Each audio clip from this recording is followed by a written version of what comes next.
I'm worried about what might happen next, which is why I need to record this. It must be hard to know where to start. No, not hard at all. I have 3 words. Pull to open. Pull to open. Yes, and what do you do? Its influence is unparalleled. Its reach is unlimited. The designs are eccentric, the work is random. They're infuriating. I'm only chatting. So you'd like to know about The Flux. What's the flux?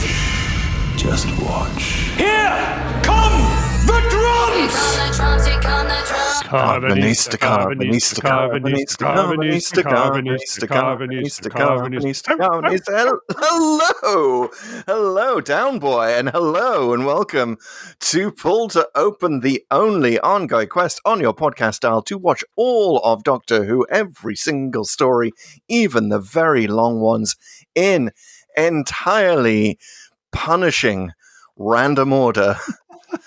My name is Chris Taylor.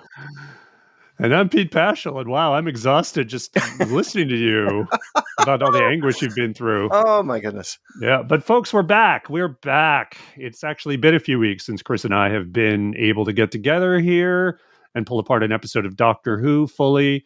So it's almost really as if the full force of time itself has been unleashed upon us or through us or something to us. Yeah. It's getting a little bit hard to remember things, honestly. But so, Chris, can you tell the good people where we've been, I guess, recently? Well, long ago, we went to Logopolis, where we found that the entire universe was structured on mathematical order. Little did we know that the entire universe had to have all its time filtered through one planet as well. But anyway, I'll save that for the actual discussion of what we got coming up.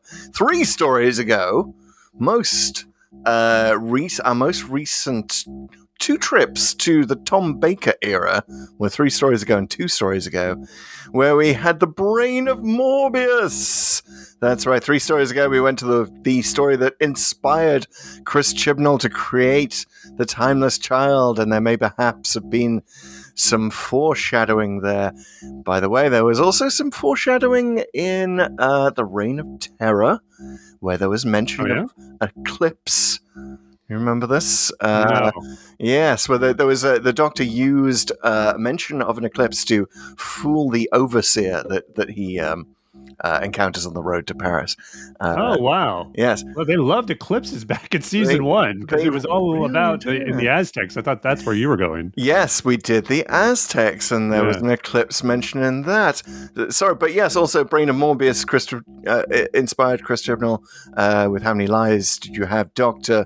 We discussed that a lot. Then the randomizer rocketed us forward to the end, almost the very end, almost Logopolis. The moment had almost been prepared for, but no, that it just bounced off Logopolis because we'd already done that. Went to the Keeper of Traken, another story with the brain of Morbius that was about a Time Lord trying to get more life. So that was a very interesting connection to draw between the two. A bit of a brainy episode, you know. You got to be a bit of a Shakespeare wonk, I think, to fully appreciate it. So yeah, you got to be a bit of a brainiac to understand exactly what was going on. That might have been a bit of foreshadowing as well. And then last time we were here discussing a random story, it was last Christmas, the Capaldi spesh. And I got to say, one reason why I think the randomizer took us there, not only was it seasonally appropriate programming, because it turned out to have the most references to Easter, ironically, of any Doctor Who story ever, but I'd also just been talking with my family and reading about the habit of British people now of kind of shortening words to like something that sounds like, you know, the Queen's Platinum Jubilee was the Platty Jubes. That's sort of where it started, and then and then the state funeral of the Queen was called the Statey Funes. Like, you know, and there was concern that this sort of... This is not real. It's real. It's real. Absurd. Yeah. and it came to a head when it was Aldi, a British, a German supermarket in Britain, started releasing hot cross buns, and it sent out a tweet about hot crossy bees being ready for Easter, and people were like, okay, this has gone too far. The language has devolved too far. But my favorite example that same poster produced was Docky Who Chrissy Special. And I heard Docky Who. Docky Who, That's yes. funny. Docky Who Chrissy Special. It sounds even better in a Liverpool accent. Yes. We should also mention, long time ago, I came from Liverpool. Yes, we've talked about Liverpool a bit in this podcast. Hey, Chris, are you from Liverpool? You never mentioned it. What I want to say is I like Chrissy better than Xmas, even though it's not quite as efficient. Roughly the same syllables, I guess. Oh, my goodness. That's good times. I guess no one in America can talk, especially here in New York, where we have areas like Nolita and Tribeca. And, yes. Yeah, you like your own abbreviations, but then, oh my goodness, did we have dream crabs dissolving our brains at the end of last Christmas when the randomizer said it is time for the thing that you have most feared, and that thing is the longest. We counted this out in previous episodes. The longest Doctor Who story by number of minutes. Even beating the Daleks' master plan. It is all of season 13, stories 1 through 6. Flux! Fluxing Flux! What the flux, Pete? What the flux? Wow. All right, the outrage begins early here on Pulls It Open. Flux. Flux. I'm not sure. That was way to go, by the way, on the accent on Flux. Flux, because it is pronounced Flux or Flux. I can't do it. You're the Liverpudlian here, so well, actually, it's Carvanista. Carvanista is a Yorkshire accent because this story has got a lot of Liverpool versus Yorkshire, and Carvanista for some reason has a Yorkshire accent, so he talks about the flux, and Doctor Who also has a Northern Yorkshire accent. Says, "What's the flux?" And it's interesting if you then also look at the Chris Chibnall and Jodie Whittaker videos where they talk about Flux, where they had to do several videos explaining the story, which is a bit of a giveaway. But they all say the Flux. Even Jodie Whittaker says the Flux. That's the posh British way of saying it, the Flux. She's had some influence from David Tennant there, getting a little RP going. That's funny. Yeah, like the flux is the pronunciation is in flux, and I think if ever one of us does not use a Sheffield or Liverpudlian or some other accent during this podcast to describe the flux, I think it's got to be like punch buggies or something. Like we owe you 5 Grotzits or whatever it is. Sure. We put Grotzits into the flux jar. Oh my goodness, I'm going to have so many coins in the flux jar. There's going to be a lot of coins in the flux jar. Yes, get ready for some serious taking apart of Doctor Who Flux. I do want to say on the Eclipse thing. The Eclipse thing, I kind of set that up, so I feel like we have to have, unlike Flux, we have to have a payoff here. And the payoff is, we were thinking seasonally appropriate programming. The randomizer was being clever, giving us a Christmas episode of Easter that had turned out the most references to Easter, right? And then we went to Flux, and the first episode's about Halloween, and it said at Halloween. So we're like, seasonally appropriate programming, no. But I have to tell you now that we just had an eclipse. We're recording this the week after, the Sunday after the total eclipse that crossed the US. The eclipse is in retrograde. The eclipse is in retrograde. And it turns out that Flux is the only, apart from the Aztecs, which we've also been to, we now have a bingo on Earth-based eclipses. Oh, wow. Yes. There's one mentioned in Mask of Mandroga, whatever the hell that one's called. Mandragora. Mandragora, thank you. Unless you're Tom Baker. Pronunciations. But so that's not an Earth-based eclipse, obviously. But that's... and then it's mentioned as sort of a thing in the 11th hour, but not really, so that doesn't really count. It's just script direction in the 11th hour. But no, the only Earth-based eclipse is in the second episode of Flux, where they talk about the 3-minute eclipse. Oh, it is. Yes, you're right. Yes, with the Lupari ships. So reminder. Yes. So this was once again the randomizer doing seasonally appropriate programming, the only story that it could have done to mention an eclipse that wasn't the Aztecs. We've already been there, and wasn't the Reign of Terror. An eclipse doesn't even happen. It's used as a as a distraction. So well done, Randomizer. I see you. I see what you're trying to do here with your See Eclipse you program. despite the shadows. Well, that's some impressive stuff. So fill in that bingo card, put it back in the file. And if you can see everything, folks, thanks to the sun or the moon or simply having YouTube open on your desktop, hey, hello, if you're listening on YouTube and we're waving. If you're not. Imagine us waving. Yeah, but if you are on YouTube, there is a special feature that you may not have taken advantage of just yet, and that is to become a member or / true companion of the podcast. Yes, that's right. For the low price of $7.99 a month, you can become a true companion, and then you will be getting the podcast a day early. So on Fridays instead of Saturdays. And hey, if you have lots to say about Doctor Who, but don't have a podcast, may I encourage you contributing at the Viscount level. And at that level, man alive, it's like the podcast gets split into 3 people. Yes. Which happens sometimes in various adventures, and you will appear right in between us and be able to give your take on whatever Doctor Who episode we happen to be talking about that week. So if you hear about the randomizer selection the week before, and you're like, damn, I have lots of great opinions about that one, and I want them known to the Pull to Open audience, go ahead, become a Viscount. You can then join us for a commentary. Yes, that's right. The very structure of the entire Pull to Open universe is in flux. And who knows who or what it's wiping out, but it is including you. It's throwing you into our time stream. So yes, that is quite a special feature, I would say, that you can sign up for.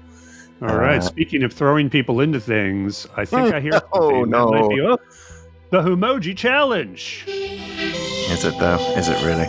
It's back, and you're getting thrown into it, sir. Oh, God. Okay, fine. As long as I don't have to do TLDW this week, I'm okay.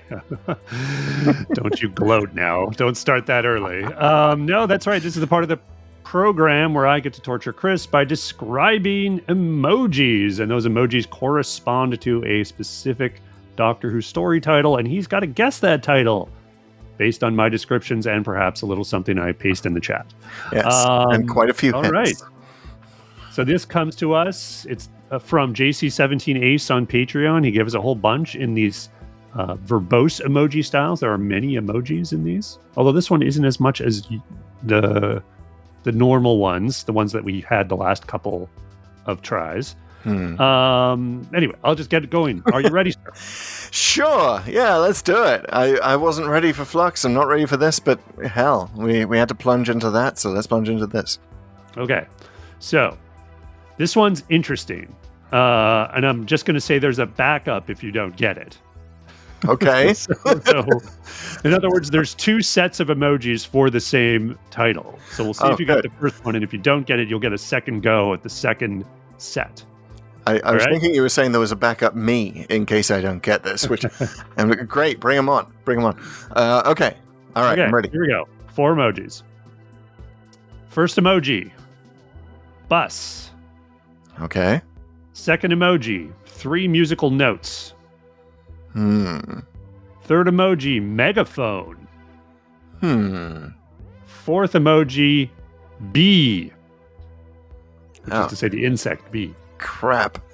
I was thinking with the bus, I was like, oh, it's Planet of the Dead. It's got to be Planet of the Dead. But it's not Planet of the Dead, is it? It's not Planet of the Dead. Damn it. I have the hint that might give it away. Okay. The bees make me think of the season with Donna where they were talking about the missing bees. Am I close? Not even. Oh, sugar. I'm going to give you the one hint, which is pretty big. Okay. It's Classic Who. It's what? Classic Who. Oh, it's Classic Who. Okay. It's a bus and there's a bee. Oh, God. Classic Who. No. That's not going to give it away. That's going to take it into a realm that I'm not thinking about. Oh. A bee? Here's the thing. I'm going to jump to the second set of emojis because I think if I gave you... By the way, you haven't dropped the emojis in the chat here, so I'm flying blind. My bad. But I think if I give you the hint, it's going to give it away. And I think you should get another stab at this, given the second set. So are you ready? Bus music. Okay, yes. All right, so we're rebooting, but it's the same story. Okay, first 5 emojis this time. Okay. Triangle. Okay. A flag. Red flag, actually. Getting a red flag so far, but go ahead. The sort of men's room symbol, like a person, like a stick figure that's very plain. Okay. Another flag. And another men's symbol. Okay. Wow. Do you ever have one of those nightmares where you're supposed to have studied for a test? See, I'm one step behind on all this because now I'm thinking bus, I'm thinking Terror of the Autons. Did you ever have one of those nightmares where you rage quit Doctor Who? Is it Trial of a Time Lord? It's not Trial of a Time Lord. Is it Time in the Rani? Getting warm. Time in the Ron B? Think about the titles of that era. I know you haven't seen these stories. The Twin Dilemma?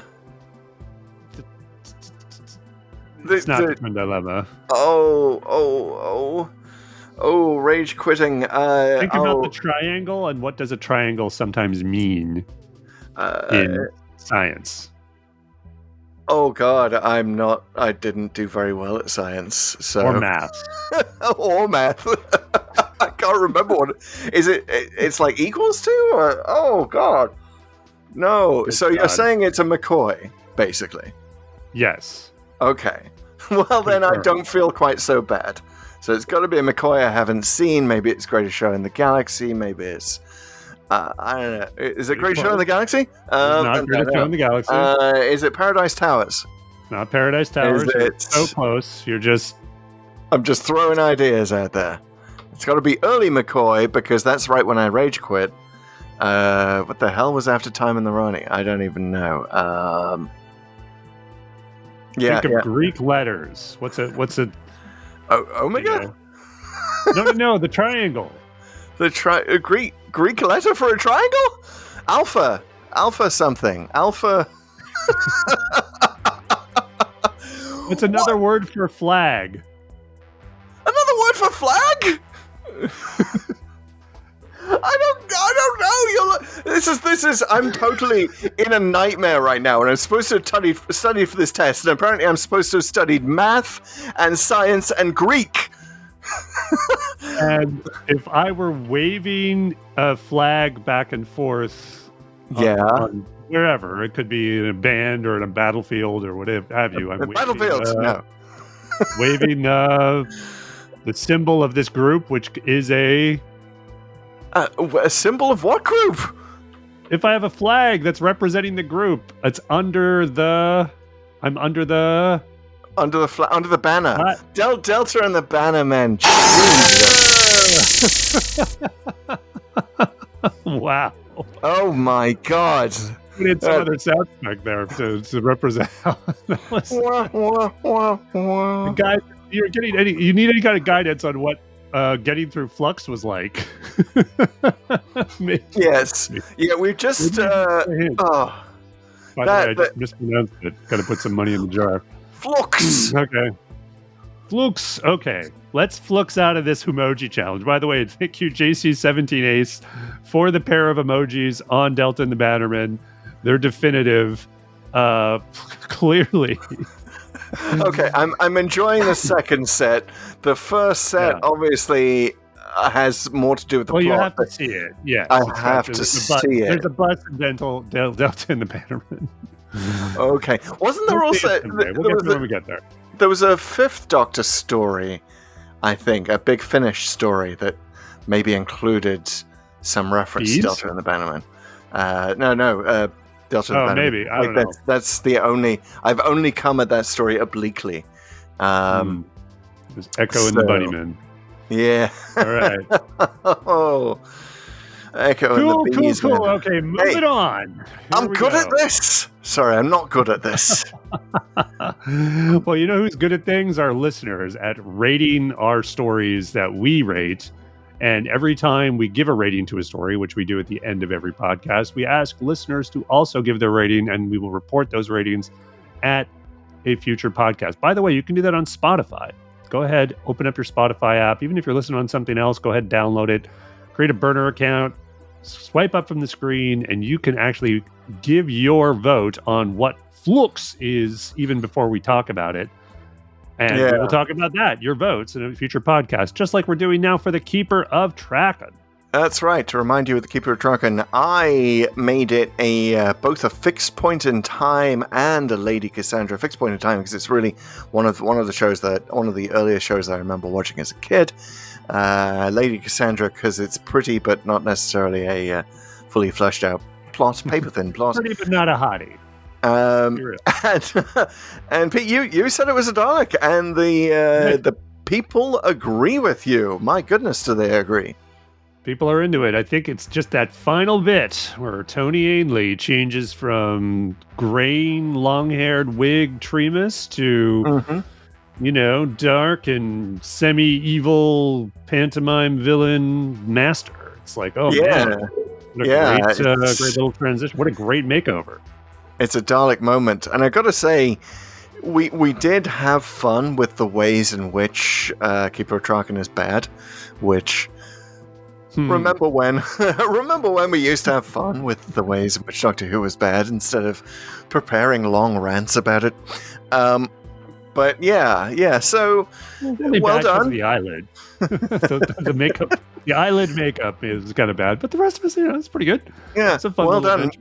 We had an equal number of people calling it a Viscount Banger and an Ogron as best of the best and the worst of the worst. So opinion is divided, but also a strong showing for the fixed point in time people. Yay, team fixed point in time, who got about 28% of the vote. So thank you for voting, all of you fellow oldies who were old enough to remember actually seeing Keeper of Traken the first time round. I'm going to say that's what that was. But we also had another poll when we did a story on our episode, our side quest on canon, and whether guys, canon. This is the bonus material part of the podcast. Here we go. Like Flux is so epic. We needed an epic Spotify poll to open here, and we have this extra poll on our podcast about canon. Yeah, our canon event. Yes. So the options were, and I'm actually just seeing this poll for the first time. I myself did not vote in it. This was like the local election of polls. But we had some decent turnout. But here are the options. Here's what was on your ballot paper. The Daleks invade Earth. And the question is, what's the most important canon event? Yes, what's the most important? The Daleks invade Earth. I'm not sure which time we're talking about, but anyway, canon event. The Time Lords revealed in the War Games. Interesting. I was just going back to our podcast on the War Games and listening to that because that was up until today our longest TLDW. So I wanted to hear who did it. First of all, by the way, it was me. The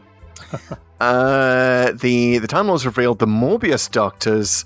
The Time War, Gallifrey stands from the Day of the Doctor, presumably that referring to the hiding of Gallifrey rather than the destruction of Gallifrey. The fact that Missy is the Master from Dark Water, Death in Heaven, Somewhere Else We've Been, and the Timeless Child.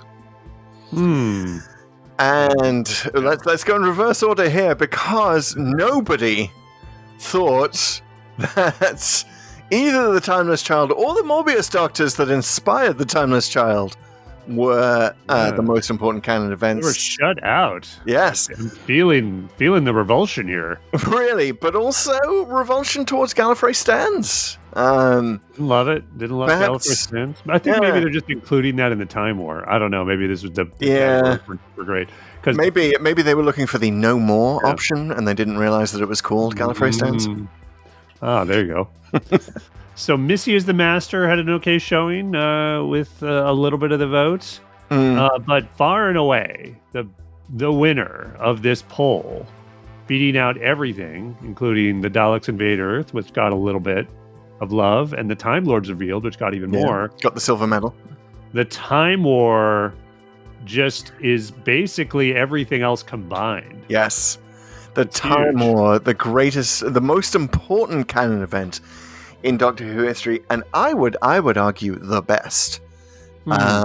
Because right away from Rose, like it was just so well teased with knowing that it's so perfect that for the Time War we knew the outcome of the Time War before we knew what the war was about. Yeah. And it permeated all of the early seasons, particularly Series 1. And all the way to the casting of Eggleston and the way he played it. The post-war traumatized Doctor, maybe they didn't intend even at the time to play it up, but I mean, everything it weaved that picture so well across all those episodes. It was like the Uber arc beyond even just sort of the big Dalek rebuilding arc of that season. So it was huge, and the Bad Wolf stuff too. And it still fizzes away in our brains. I mean, the best example, I think, of how well the Time War works is when people started tracing it back to Genesis of the Daleks as the possible beginning of the Time War. And when you're tying stuff in to one of the most beloved stories in the history of the canon, then you're doing it right. I'm kind of feeling nostalgic for the days when we wondered about the Time War and we fed on little hints of it, and it was just, imagine that. Imagine a showrunner firing our imagination with a vast trans-universal event that's... It should really only be done once. It should only be done once, Chris Chibnall. Sorry, that may be a little bit of foreshadowing there, but thank you for voting. You can go back and vote. By the way, all of these polls are still open. If you're in line, stay in line, but also go back to those other episodes once you've done listening to us here and vote. And you too can change. Time can be rewritten. You can change what the most important canon event in Doctor Who history is. If you're really all about, the Timeless Child, really important. Go vote on that now. But in the meantime, don't touch that dial right now, because we have, for your entertainment, coming up. Oh God! Let's hey Spotify, let's insert an ad break right here, because coming up, we have our first contestant in the longest TLDW you've ever heard. Yes, each week. We Go take on. turns, and it's your turn, Pete. And what would you like to say before you're fed to the sharks? Well, I was going to say that, I host the Whomoji challenge in this podcast, and week after week I get to torture you, as I just did minutes ago. And I've honestly been feeling a little bad about it sometimes. I'm like, I get to be the guy who pokes the animal on display and makes them jump. And you're like, oh, maybe we should share this. Maybe I should be on the other side of this. And now I'm like, I do not have any guilt anymore. This is like, it's going to be tough. It's the reason I'll tell you the reason I went back to listening to watch to get through. It's going to be tough for people to get through with me. I think. We'll see. I just before we recorded the podcast this very morning, I listened through to my attempt to do the war games, in which I had 5 minutes. Hey, thumbs up on the Apple camera there. I had 5 minutes to talk about the war games, and I did not have my knitting in case I got bored. But I struggled through that one. I wanted to make sure, because I think I would feel bad if you had also done the war games. Right. And I think basically what this is now, I don't. And what this is setting up is a grand finale where one of us is going to have to do the Dalek invasion of Earth. That's true. And the Dalek's master plan. Oh, and the Daleks. Sorry, the Daleks master plan. That's what I'm thinking of. Yeah, with Mission to the Unknown. Yes, which is going to be together. Another 6 minute. Wait, is that going to make it 6.5 minute? Yeah. So technically, it's going to be a longer TLDW. Yes, but a shorter number of minutes to watch. Yeah, so that is going to be that's the tension that is built into our script going forward. Hear that, Chris Chibnall? Tension built into script going forward. But, who among us? When is the randomizer going to choose the Daleks master plan or the Master Dalek plan and throw that at us? Who's going to do it? So that's the exciting question that we have to find out the answer to. But first of all, before we go there, for me, by the way, we have to find out what the hell just happened in Flux. Can I just say that? Yeah. Can we count that as the TLDW? What just happened in Flux? It's so annoying. Yes, bonus points for doing it all in the voice of Carvanista. I'll preface this by saying I still don't know what happened in Flux. Damn it. I don't think many of the people listening did either. So I might just end up making up some stuff along the way. And, same diff, right? Same diff. I think that after being forced to sit down and watch Flux and I read the transcript first. So I've read all the way through Flux as well. Being forced to do that, I kind of want Chris Chibnall on this show. Come on, Chibnall. Come on, do the TLDW yourself. Explain to us in 6 minutes what the hell just happened. But in the absence of Chris Chibnall, Pete, I do appreciate your sacrifice here. You are like a shield of Lupari ships around the pull to open audience as you protect us and you give us the 6 minute version of what the hell happened here. And then for equal time, I'll just say after that, we'll give you a bit of a breather. You can have some water. For equal time, I will have a roughly 6 minute rant about Flux that I've been preparing in my head. I mean, feel free to shut me down at any time, but I'm gonna time myself. And then you'll be like, okay, Chris, we got the guys in the white coats are on the way. It's all good. Just stay calm. So yeah, here we go. Let's just dive right into it. No notes. Dive right into it. 4 minutes. No notes. Close all your notes. Although I'm not even sure they would help you here. As we launch into the official pull to open summary of Flux in 6 minutes with or without knitting, starting in 3, 2, 1, go.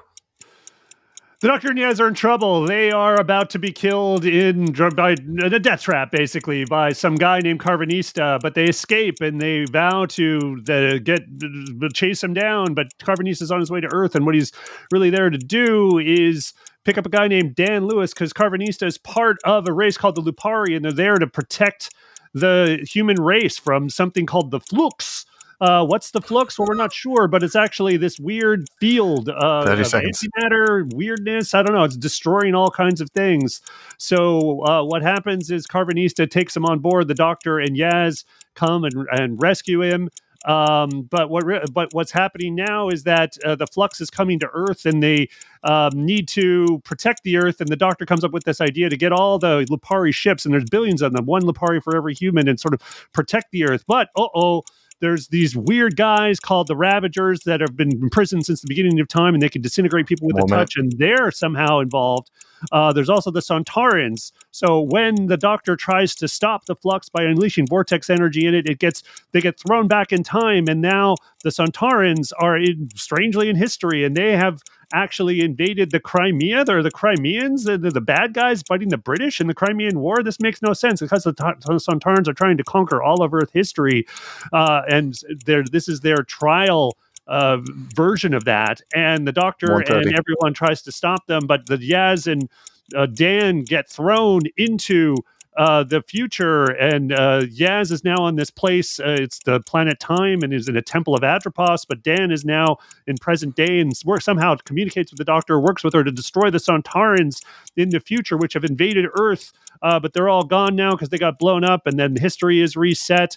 But they try to follow Yaz to this planet where these beings are regulating 2 time, minutes. but then the Ravagers show up, and the guy, one named Swarm and the other's named Azure, and they essentially set things up where they make Yaz, they trap Yaz and Vinder, this guy who is this person in another part of space who is guarding stuff. He's kind of in a weird lost outpost because he got in trouble for getting some other guy in trouble who was a really bad dude called Prentice, the serpent. And so anyway, the doctor gets thrown back into her own time stream, and she realizes that her previous set of incarnations, the fugitive doctor, actually, the one we saw in Fugitive of the Dune, she actually has been to Atropos before, but the doctor obviously doesn't remember that. And she defeated the Ravagers, and they were all imprisoned. And so she reasons that they want revenge, but she also sees this weeping angel in Yaz's time stream, because to escape the Ravagers, they all went back in their time stream. The doctor's sort of hiding there. And so they eventually, what happens is once they escape, even though the Ravagers kind of let them escape because what they're trying to do is unleash time, and they do a little bit, but then the angel gets out of Yaz's phone and then takes them back into this village, and this village is where this woman Claire, who they saw earlier, is, and she's from the future, but she was put there by the Weeping Angels, and they try to get this angel they're trying to rescue this angel from being taken by the rest of the Weeping Angels, who are actually working for Division. And Division is the group that was employing the doctor way back when she was the fugitive doctor and doing things in secret for this organization, I guess, as kind of an agent. So anyway, they're in the village. Yaz and Dan and this guy named Jericho, who is there, who's just native to 1967, they all get thrown back in time to 1901, and the doctor is captured by the Angels and taken back to Division. And so Yaz and Dan and Jericho have to spend 3 years trying to figure out how to get back in touch with the doctor, and they actually send a message to Carvanista in the future, but Carvanista shrugs like, I don't have time travel, dude.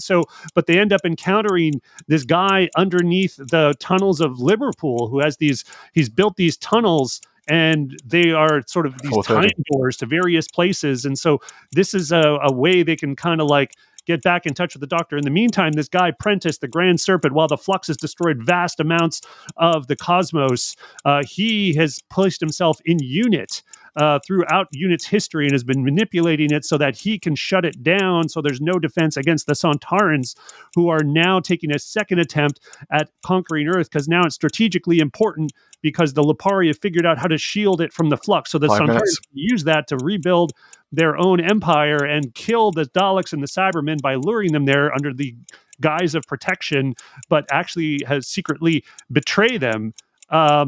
So the doctor, meanwhile, has been recalled to Division, and meets Tech-Tuan, whatever how you pronounce her name. She's basically the doctor's adopted mother, and she wants to 5:30. She reveals she unleashed the Flux to destroy the universe and the doctor. The doctor turns on her, but the Ravagers show up and they kill her. And the doctor tries to escape the Ravagers, but ends up getting split into three.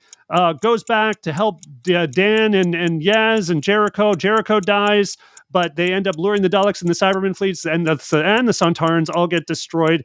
And then they use Passenger, who are these infinitely big things, to stop. Time! Wow, yeah, you sort of got it. Fluxing, fantastic job. You got it. Then the doctor drops the pocket watch that has. I forgot the fob watch. Yeah, her memories. The fob watch has all her memories, and then from all the previous lives. Yeah. God, somehow the doctor isn't curious and wants to hide them in the TARDIS. Congratulations, Fluxing fantastic. Take a bow, take a sip of water. You pretty much got there. I'm going to say that's what Tech-Tune. Yes, that was where you got hung up. I know it sounded like I was reading it, and I wasn't. I didn't have any notes, but I was picturing the letters in my head, and I was, what is it? Tech-Tune? Oh, anyway. Tech 2 in. Okay, well, take a breath, take a breather.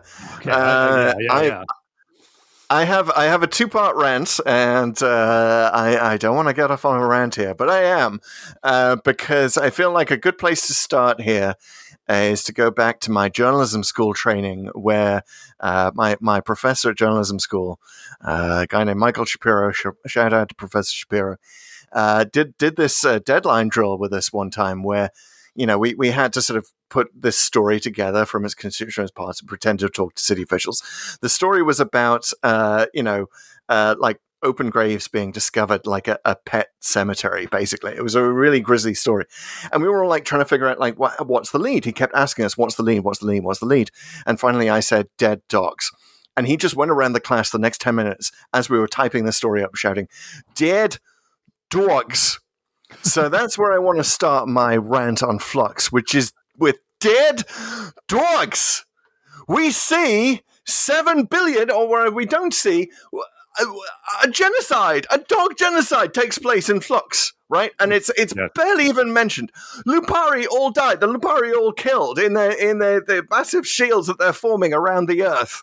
There are 7 billion of them. There's one for each human, and then they all get killed by Sontarans. It just happens like that. And we've only ever seen one Lupari, and that's like Carbonisa, but 7 billion dogs have just died, and Doctor Who is rushing right over it. Not even talking about it. And Chris Chibnall, what are you doing? What are you even thinking? Like, were we supposed to not notice? Anyway, so that is evidence of one major problem in Flux, which is the scale is all wrong. Like, we're not getting the sense of scale, and stuff is happening at scale. How many people got killed, and did all the Daleks just die, and what even is happening here? All right, so that's the first rant. And then the second rant, I have to get off on, because I'm from Liverpool myself. And so is Chris Chibnall, except he's from Formby. He's from the posh bit of Liverpool, which isn't even really Liverpool. It's just Merseyside. It's right by the beach. Anyway, the problem is with Dan.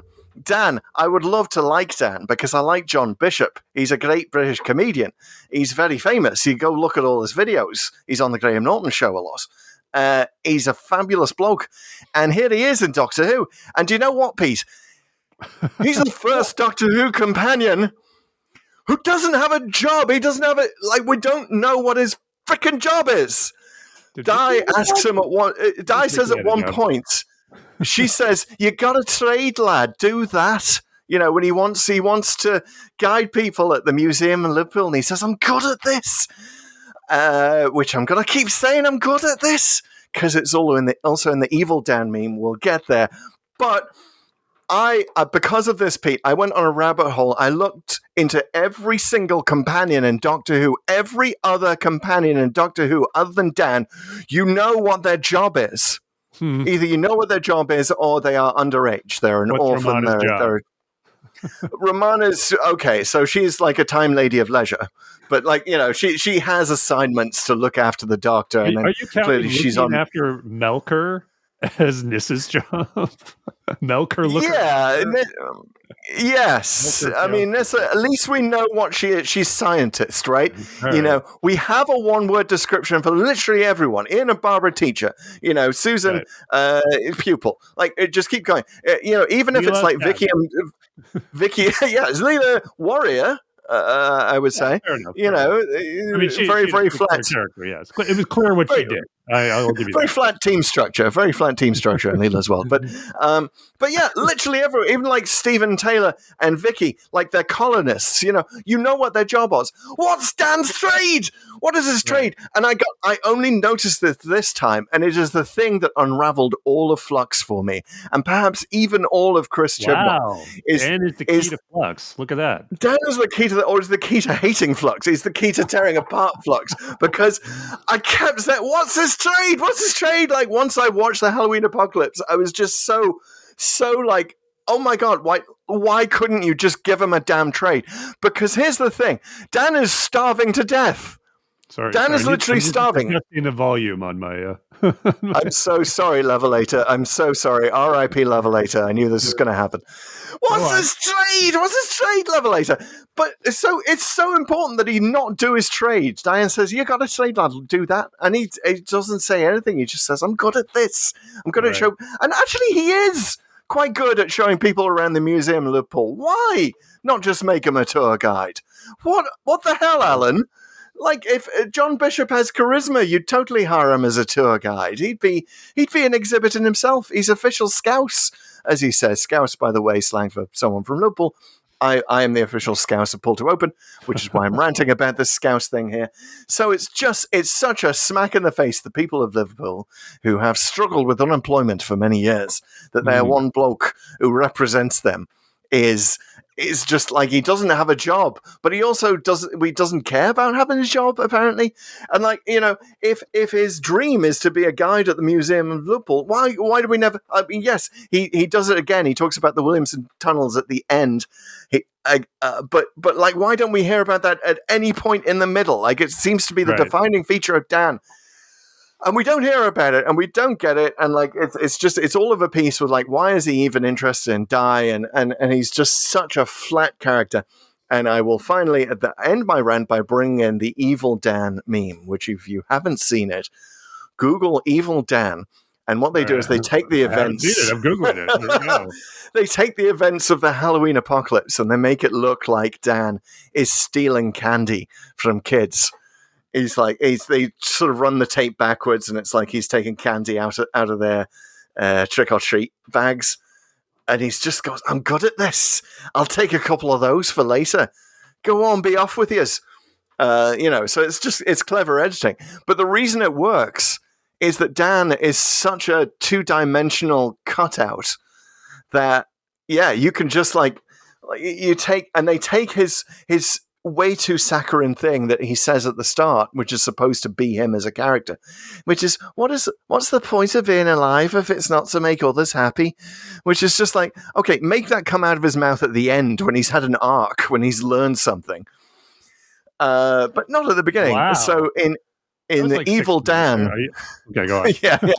I'll just say in the Evil Dan version, they have him saying, "What's the point of being alive if it isn't to make others die?" Which is just wonderful. They make him look evil, and it's so easy to do because he's a cipher, because he's nothing. And Chris Chibnall, you owe an apology to the people of Liverpool. I'm done.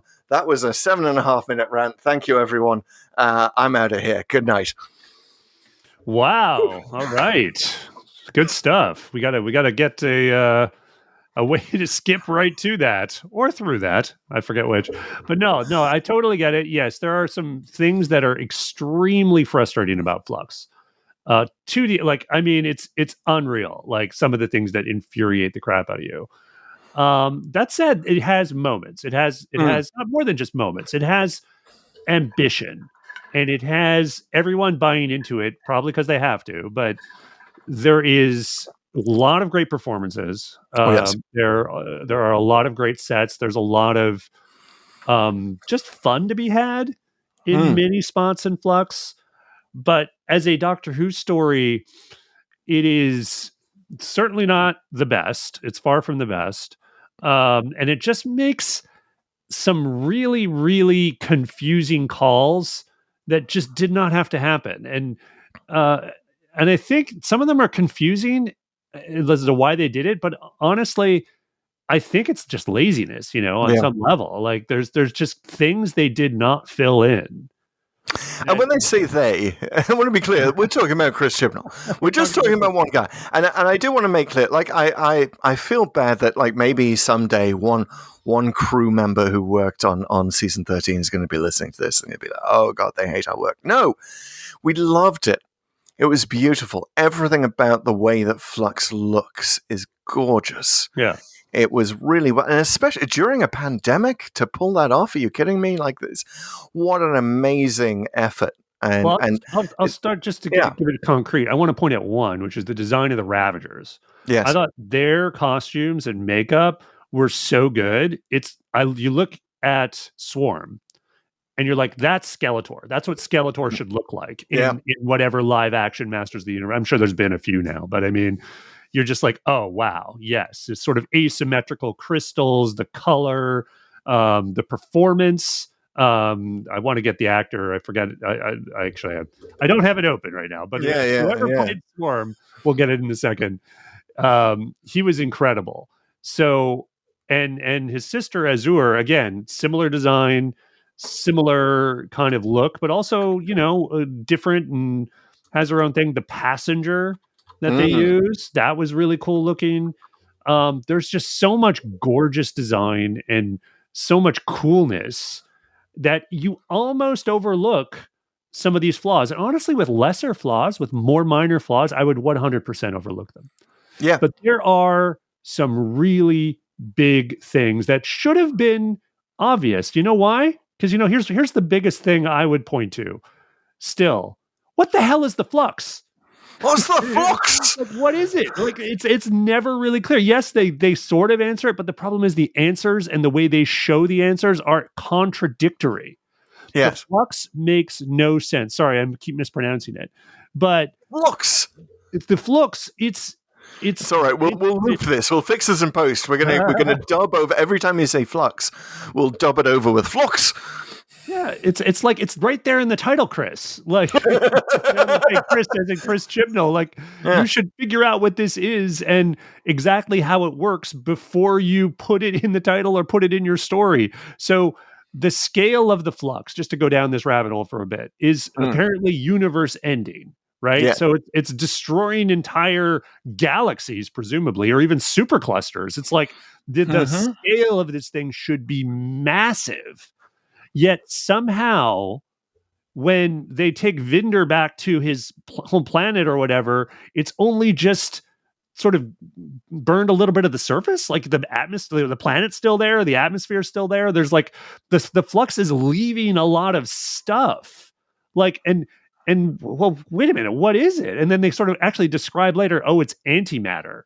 Right? They actually say that at one point. I think it's in like by the time they get to episode 5 or 6, they're describing it as antimatter, or whether, I don't know if that's the flux itself or whatever effect it has. Again, they never really explain, because they say like, okay, if we counter it with these battle fleets, it'll absorb a lot of matter and then we can just stop it. And it's like, wait, what are you talking about? Like, first of all, like the battle fleet, like a battle fleet, as big as it might be, will not be as much matter as, say, a planet or a bunch of planets or a galaxy or a supercluster. And if it's having no problem destroying those things, what difference would it make whatsoever that they destroy a few Sontaran or Cybermen ships, right? Like, is this thing cosmic in scale or isn't it? Yeah. And how come the TARDIS vortex won't keep it at bay, but a passenger will? Like, the rules of flux are all over the place, and this is the biggest problem, is that the showrunner himself does not know what the rules are here. Yeah. And it's such an overreach. And yet, again, I want to say, okay, first of all, shout out to Sam Spruill, who is the guy who plays Swarm. Yes. The cast are top notch, and the fact that they got Grey Worm himself from Game of Thrones to do it. Another connection, by the way, with Last Christmas, which had a Game of Thrones alum playing, and remember the Thrones marathon? Yes, I've just realized this. That's why the randomizer sent us here. We'll save that for the end of the pod. But Thrones marathon. Yes, we were about to embark on a Thrones marathon with Vinder Deed, whatever his character name is. But yeah, no disrespect to the actors. They're marvelous. The cast is astonishing. The crew is at the top of their game. Like, you really wish that a lot of Old Who had these resources at its hand. And the problem is entirely Chris Chibnall's. And I'll just say this, that I will identify Chris Chibnall's problem as, I don't know if it's like showrunner envy or showrunner arrogance, or thinking that he can outdo both of his predecessors.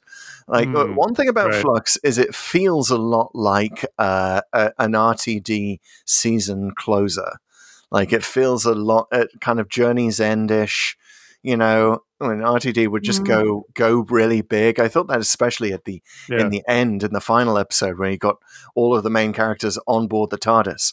Like, it feels very RTD-ish. And it's almost like, Chibnall's like, well, RTD had 2 doctors in Journey's End talking to each other, and that was interesting.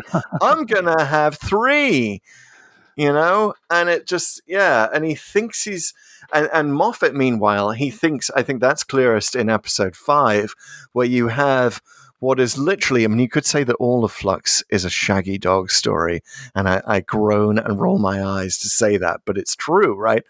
But you have the Shaggy Dog story within the Shaggy Dog story, and they spend all this time, all this valuable screen time that could be spent explaining the Flux.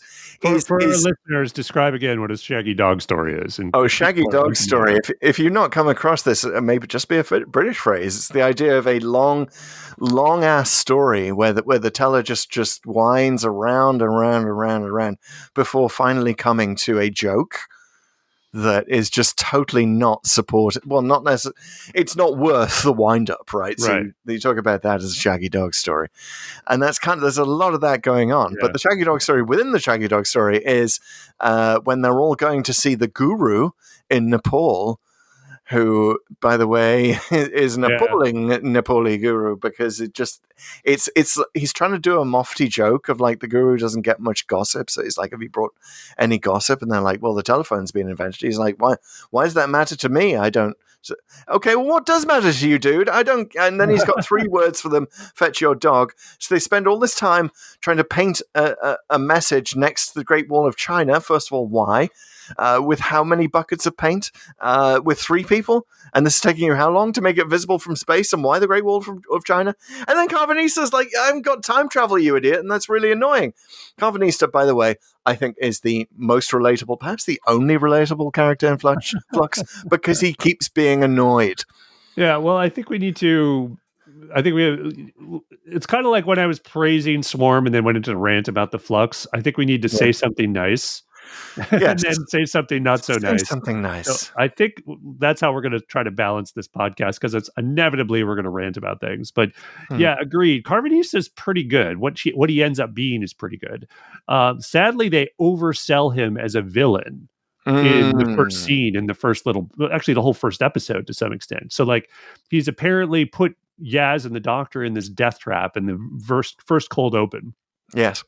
And which is a good cold open. Yeah. It's fun. It's a fun cold open. It's like contrived as hell, but it's like it's fine. That this is clearly a tone setting thing he's doing, and saying like, okay, we're going to have this action romp, and it's going to be high octane, and we're going to have bad guys and good guys, and we're also going to show the Doctor and Yaz and their familiarity and how they see each other, which was kind of neat. So all that works.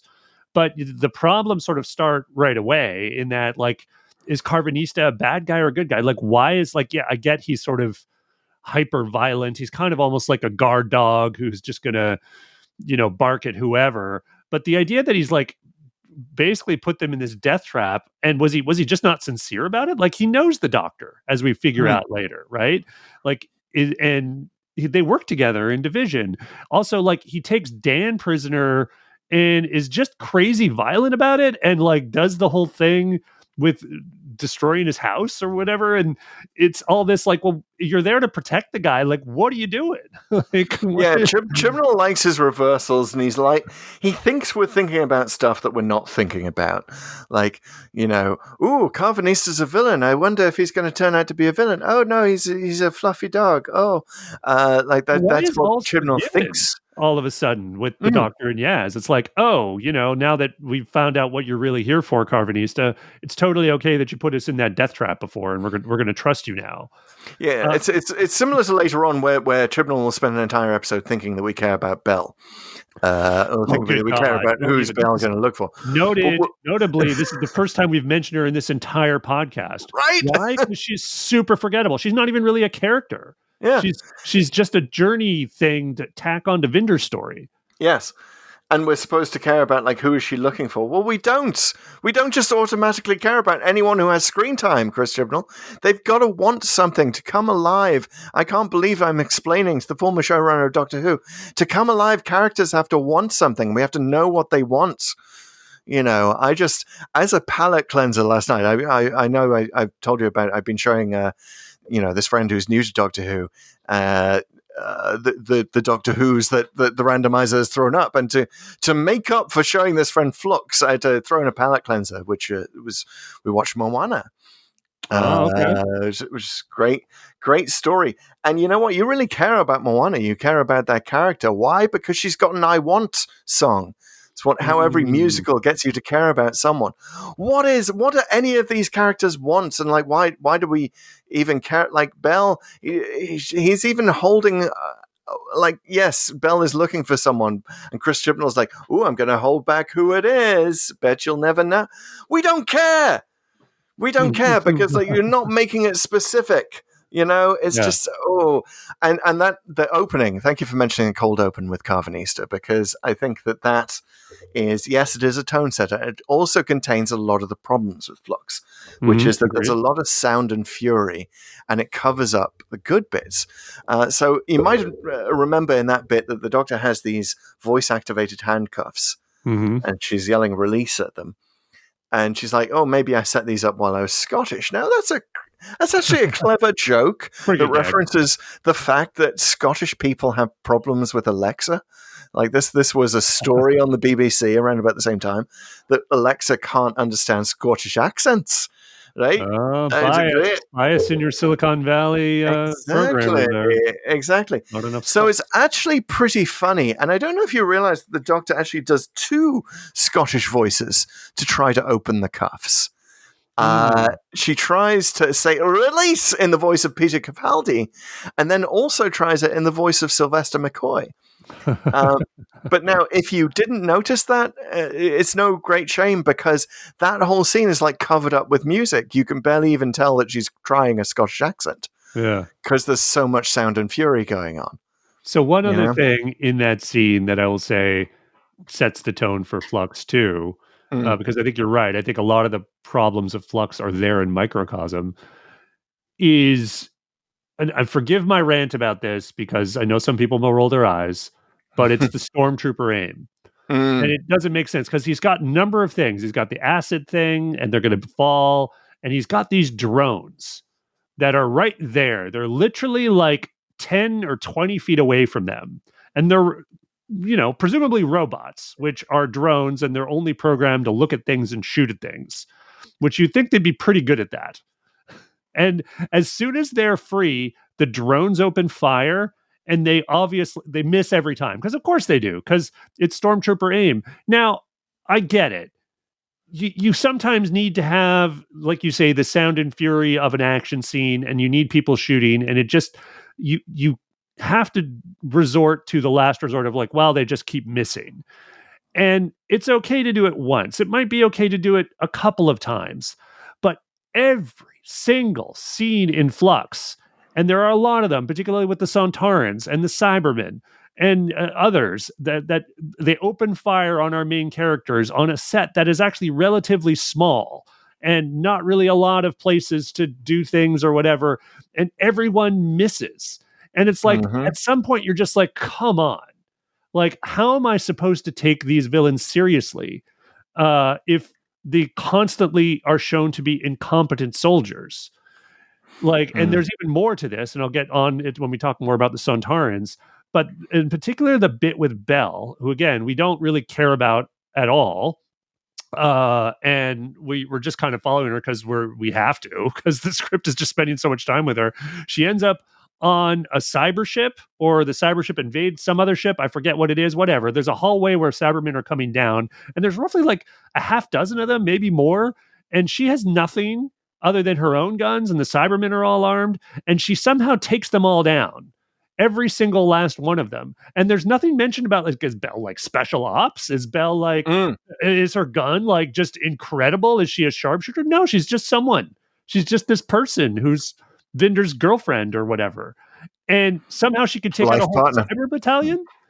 It's like, what are we, like, wait a minute.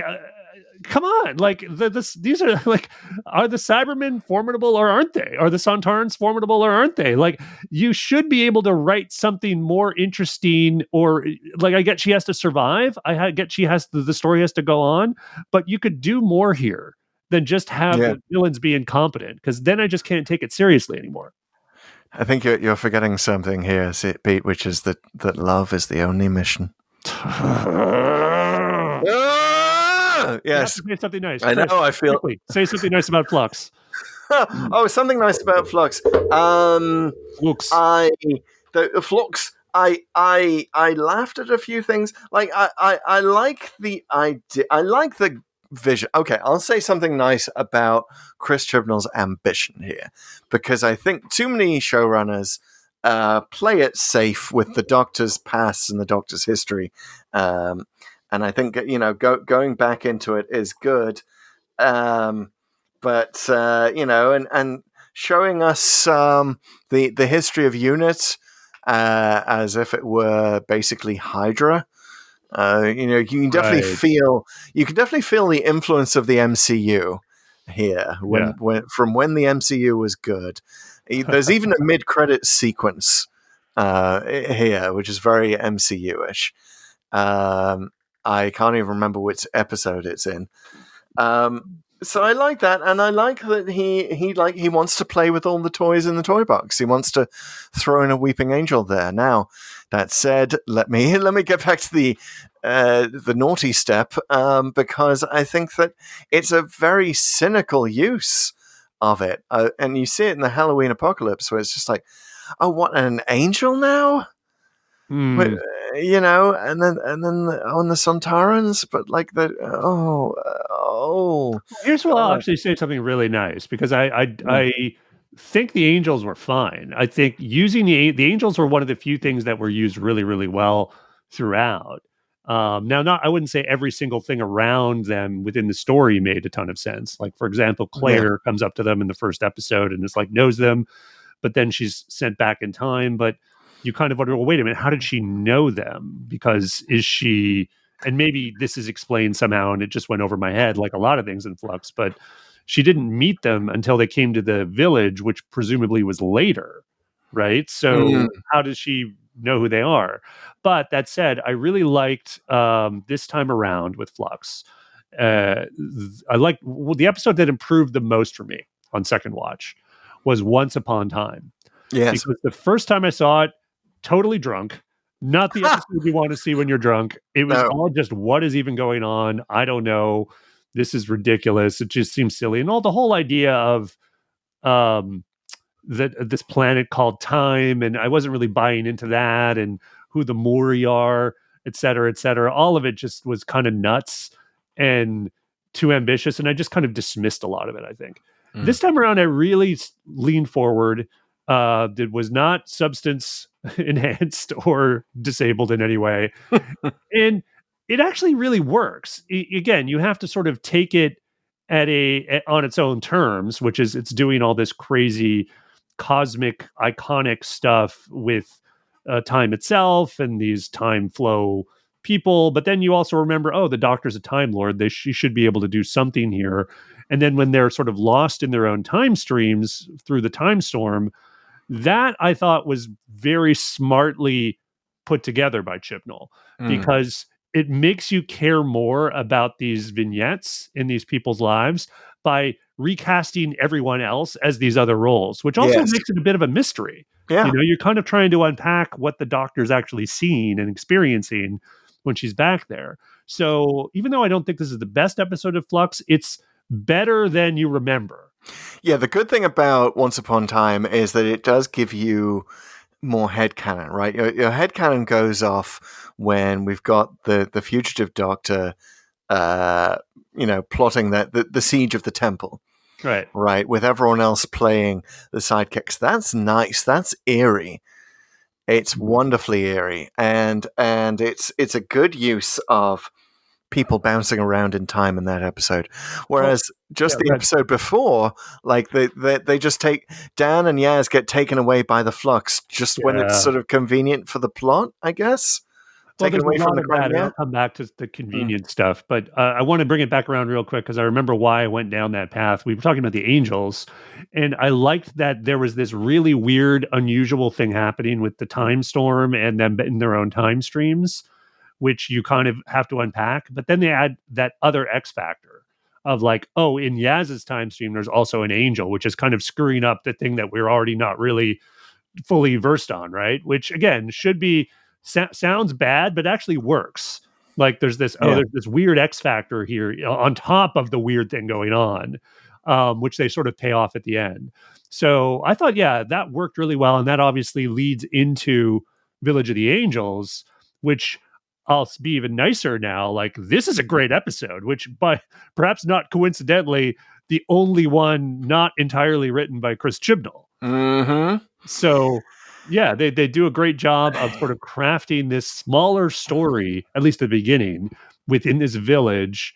And this guy, who of course is Eustachius Jericho, I believe. Eustachius, yeah. Eustachius Jericho, Yeah. who is definitely the number one guest star, like the hero of this whole season. Oh, he's marvelous. Yes, he's so great, and even though he's kind of the underdog almost, for not quite the underdog, it's not the right word, but he's the person you ostensibly aren't supposed to care about as much as Claire, and just completely ends up stealing the character space in this episode, and you're just so rooting for him when he's like staring at the angels and he's just yelling, "I'm not blinking," like he's just getting you going, like, yeah, man, go.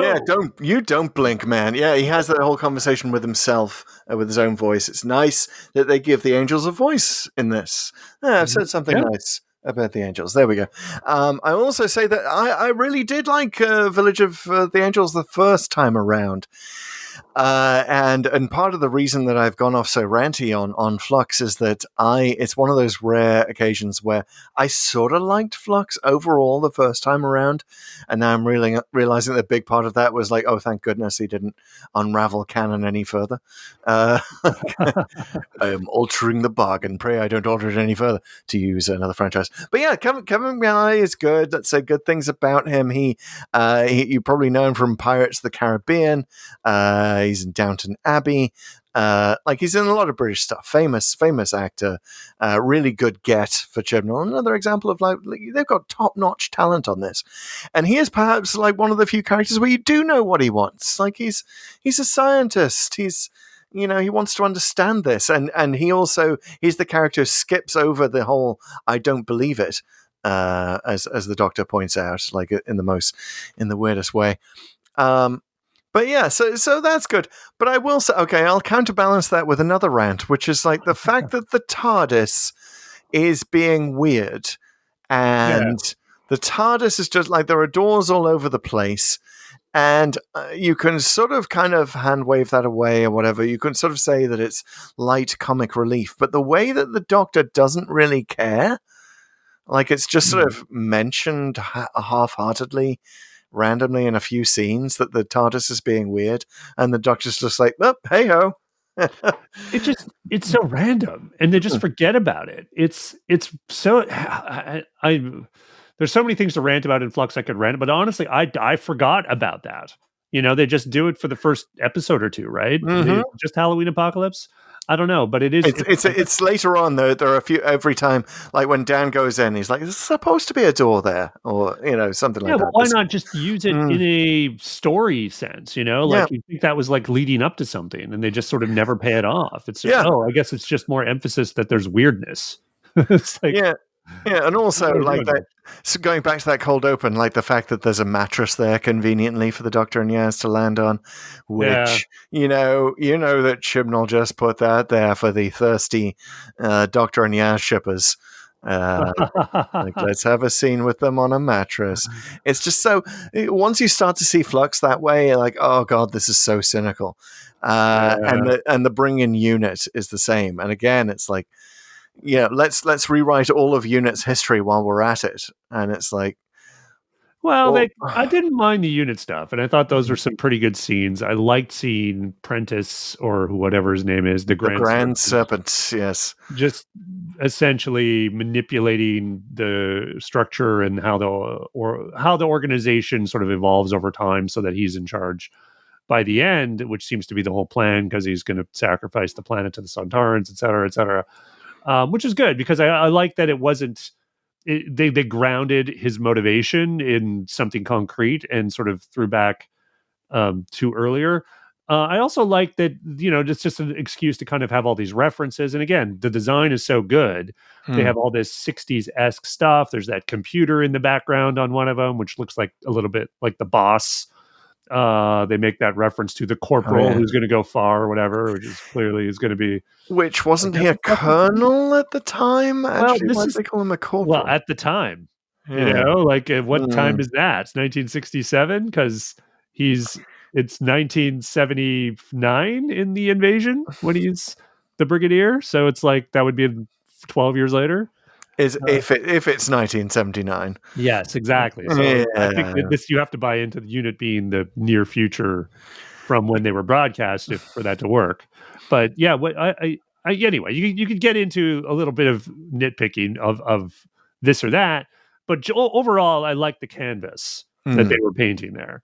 What I didn't like about that storyline and that character is his assassination method also doesn't make sense. It's like he can will this snake into existence inside your body, which is what, like, did you really need to go that far? Like, I hate when I keep saying when Chris Chibnall does this, but it's like he can just make this thing appear. Why not have it crawl into them? Like, I know that's you don't have to show anything graphic, but I'd like it to make more physical sense, please. You don't have to go to 11 on the power scale every single time just to have a badass villain.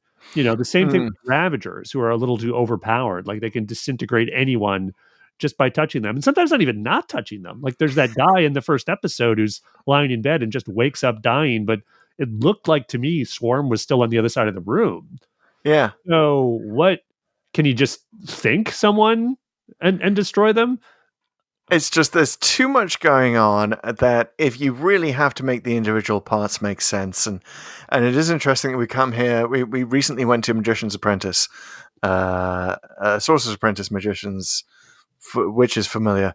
God, I can't even remember the titles anymore. But we had Colony Sarfin there, who was a guy who was made up entirely of snakes. And we were like, well, that sort of works. And Chris Chibnall looked at that and was like, yeah, great guy who can make snakes that come out of other... Yeah, I'm going to do a snake thing. It's going to be awesome. And it's just sort of... It's fan fiction. This is what I want to get at here. I read the transcripts and I was like, this isn't as good as I remember Flux being. Like, I think I had a bit of Stockholm syndrome watching Flux the first time. I was like, my goodness, compared to the previous season, this is actually okay.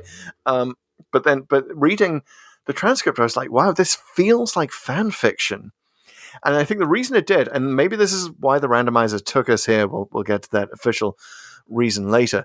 With Last Christmas, something that we noted was that Moffat repeats things, right? You have to say things 2 or even 3 times to get it through to the audience. You can't assume that the audience is listening, especially not on Christmas. But then that's like 3 times. Like, if you look at another Moffat script, he'll often say things 2 times to get them through. That is a standard procedure. They call him Stevie 2 times. Stevie 2 times. Stevie 2 takes. But yes, so that's what you do because you don't assume that we're paying attention to everything, or that we've missed everything, or maybe we were talking to someone else. And you go through the entire script of Flux, and you're like, he has not done that once. He's not repeated anything. What you're supposed to get everything, and that's why it just has this. And the dialogue is so terrible. It's so bad when you see it written down. It is so fan fiction-y bad, and you're like, okay, they just put a fan fiction writer in charge of Doctor Who. Well, like, for example, what's a fan fiction line? Do you think? Oh God, I mean, I had everything John Bishop says. Yeah, I mean, there's just you take anything, just go through the entire script, and the transcript is like I've got it all here somewhere. I can pull it up, but I will just get too mad if I do it. Kind of like everything Prentice is saying in his little unit infiltration. Mm-hmm. All the little cliche. The over my dead body thing, and then you're like, it's a dead body. Here's what I would say, like, the stuff on paper and on screen, not jibing so well. And I would say it's in the second episode, War of the Sontarans, and it has to do with how the Sontarans are sort of generally treated ever since they were reintroduced. Maybe not ever since then, but because of Strax, the character of Strax, they've sort of gone into a comic relief Yes. direction. I don't think it was necessarily the case in the Sontaran stratagem, but ever since the Matt Smith era, that's like, oh yeah, let's bring them in because they're a bit funny, and that's okay as long as we're not expected to take them that seriously as a villain, which Flux demands that we do. And it's kind of like, which is it? Like all the little mini rants from, I think his name Skak is the commander in that Skak. one. Yes. Some of them are okay, but they're kind of laughable. The Doctor has a joke, hit the road, Skak. Yeah. Which is actually one of the funnier dad jokes in this. There are dad jokes throughout Flux. Yeah, I mean, I don't hate the dad jokes there, but I'm more complaining, like, if you're going to have this race that is going to be like the supervillains and they're just there to be made fun of, like, I don't know if that is really the direction you want to go. And I will say, like, the whole rant you had at the beginning about the Lupari getting exterminated, while I understand perhaps as a dog person that really hit you, I really liked that idea because we finally felt something about the Sontarans and how evil they are. They also like kill them. I don't know how I feel about this in this cowardly way. They said we spaced them. Like, you didn't get on their ships and just like shoot them with guns and it's kind of like, well, how did you space them exactly? Like, did you just turn on all the doors like remotely? Like, how did that even work? How did that even work is a thing that's in your mind constantly throughout Flux. And it's not that I don't have a problem with the actual fact of the dead dogs, the 7 billion dead dogs, even though that may be one of the greatest, most terrifying genocides in the history of Doctor Who. It's the fact that it's not treated as a genocide. It's just nothing. Like, and poor Carvanista is the survivor of that. He's like the last of the Lupari. Like, you could have a whole spin-off about that. And he gets a little mad, and they're like, family and his dog. That's the last you see of Carvanista. I'd be totally into that spin-off. Yeah. It's like, Carvanista, like I say, he's like one of the best characters to come out of this, despite his really weird introduction.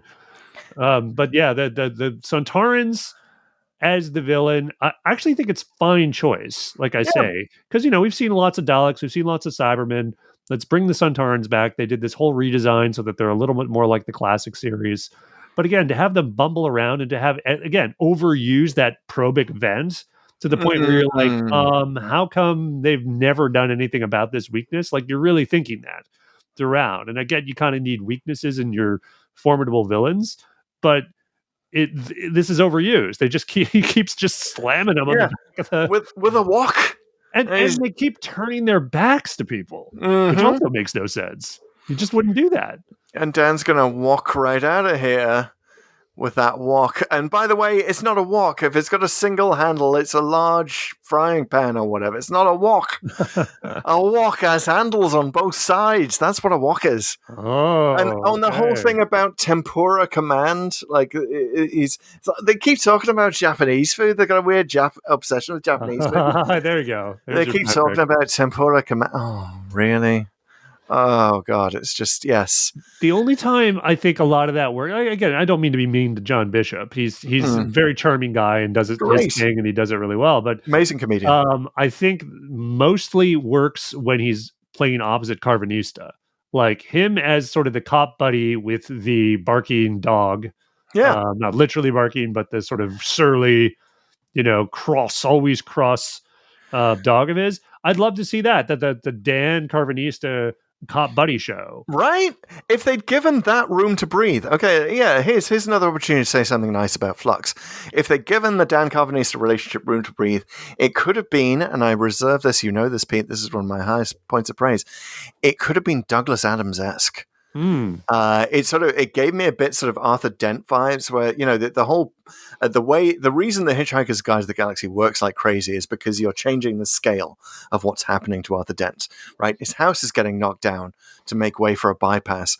Oh no, now his planet is getting knocked down to make way for an interstellar bypass. Right, change the scale. It's funny. It works. It's a good setup. Now, if Dan had been a dog person, or had maybe he'd had a history of mistreating dogs, that would be a sort of wonderful change of scale, right? Maybe he was the mean old guy, or maybe this is why his other girlfriend that we find out about, like, his fiance didn't want to marry him. Like, maybe he had a mean incident with a dog, or he just thinks about, or he doesn't understand why people have dogs. And then, plot twist, turn it around, make it cosmic. Oh my goodness, he's owned by a dog. Wow. It's so Planet of the Apes.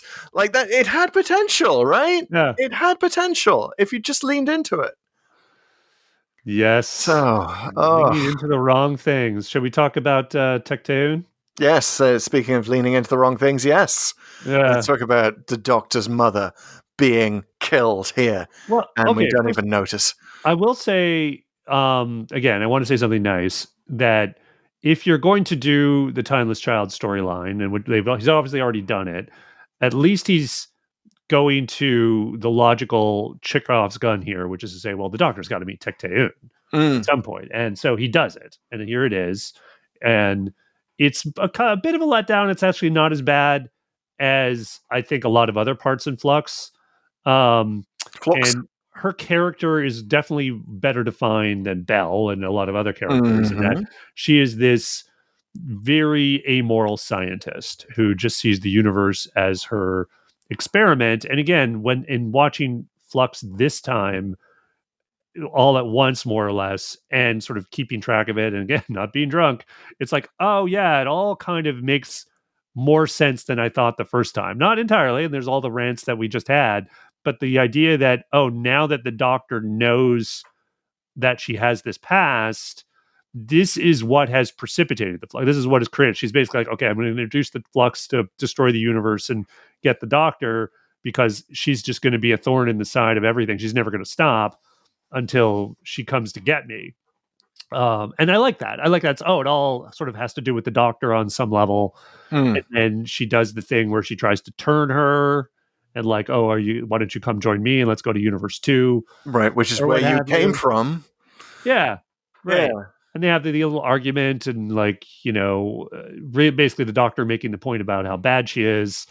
And that's all fine. But then the Ravagers show up and just disintegrate her, right? And I'm very, like, I guess I ask you, like, how do you feel about it? I feel very weird about it because it's kind of like, I never wanted this storyline, but at least you were doing something with it. Oh, now you're just throwing it in the bin.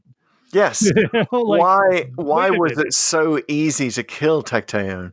Why did she just have one Ood employee? Well, that's the other thing I was going to rant about, but yeah, like there's zero security in Division, like none.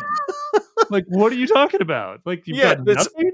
Uber powerful Hydra-like thing that's the most powerful entity in the universe, led by the most powerful long-lived Time Lord, apart from the Doctor, apparently. Tecteun, the first one to regenerate who wasn't the Doctor would have been Tecteun. Yeah. It makes sense she would give herself infinite regenerations. Yeah. So once you created that villain, stick with her. Don't just wipe her out. And I get that he wants to press that big old reset button at the end, reset the entire Timeless Child thing. The worst thing that Tecteun does, and again, this is sort of the clunky dialogue, is the Doctor just asks, to confirm what the Master said true, and Tecteun says yes. And we don't even get that out of thinking that maybe the Master was a little bit screwy and just made this all up. We have to wait for RTD to come along and say, I made a jigsaw of your history, Doctor, to wipe over the flux in our memory. I'm just going to assume that's what he was referring to. But yeah, I wish that Tecteun had stuck around. I wish that she'd made it off into Universe 2. Then maybe we could have Tecteun again someday. I mean, was it the same actress who was in the Final Tenant, the End of Time? As no, I don't think so. No, it wasn't. Okay, Yeah. but that was. Are we supposed to take that as being Tecteun? Remember RTD was like, "Oh yeah, that's the Doctor's mother," but didn't actually say it in the script. That's a good question. I've actually never put that together, Mm. but that would make some kind of sense, I guess. But I get the sense of what Tecteun has described her history as being, as that she launched Division, presumably not necessarily with the knowledge of the Time Lords or their consent or what have you, but they she wasn't really part of Gallifreyan society, I think, after a certain point. She was basically off doing division stuff, and the Time Lords did their thing. And again, Yeah. like, there's a lot of like stuff that they either never explain or say once or just vague about it, about what even all this stuff is with the Temple of Atropos and the planet time. And he's trying to make these sort of big, broad stroke things with time and space. So the Flux is a space event, but the Ravagers are time unleashing creatures, and time's kind of a character that comes out at the end, like some, Deus Ex Machina that's just like, okay, now I'm going to wipe away the Ravagers. Like, why weren't they like your boys? Like, I mean, like, if they're doing your stuff, like, what are you doing? And are you mad now? Like, it's just time seems mad that the Doctor stopped time from being unleashed. Why does time have any motivation? Like, it's all. It's like Chris Chibnall has a good side and an evil side, and they alternate days that they're writing the script, and it's like they're fighting each other. It's like Chris Chibnall's worst enemy is Chris Chibnall. Where he'll write this vast universe-changing thing, and he'll come in the next day and be like, "Never mind, no, that's this other thing over here." Okay. I see some questions hoving into view, so I'm just going to get one more thing out of the way, which is the shortest history corner we've ever done. Okay. We're in the history corner. Cue jingle. But I'm just going to say this: Mary Seacole was real. Ooh, there we go. That's it. She was a Jamaican businesswoman, and the British Hotel was actually a financial. She's much more financial focused than she was on doctoring. She actually sold sandwiches and drinks to people who were watching the battles in the Crimea. That's what you used to be able to do in the old days. She thought she could turn a profit from that, and guess what? She was right. She was a bit of a capitalist, was old Mary Seacole. But yeah, that was right. And then the Crimea, like the whole Crimea setting, it's nice that the Doctor did it. I like the reference to the poem, The Charge of the Light Brigade, which probably 3 people got, where the Doctor says half a league onwards. That is from the poem about the Charge of the Light Brigade, which is from the Crimea. It's a really nerdy reference. Congratulations on getting it. Thank you. Did not. But I will say that it's so weird where they step out of the TARDIS and there's like British flags all around them and redcoat corpses all around them. And the Doctor like sonics one of them and is like, best guess, we're on Earth. Yeah. And you're like, you think? What was it? The Union Jacks all around you that gave you the clue?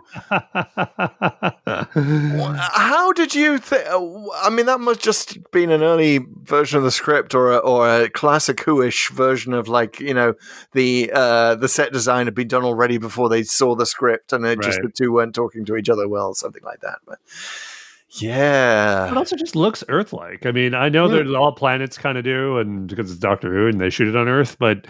This is actually where I'm going to give it some credit, where it's like, oh yeah, that I've never been to Crimea, but it does look like the pictures I've seen of that, where the sort of the swampiness and just the weird sort of overcast nature of it. I mean, it worked. Again, Flux looks really good.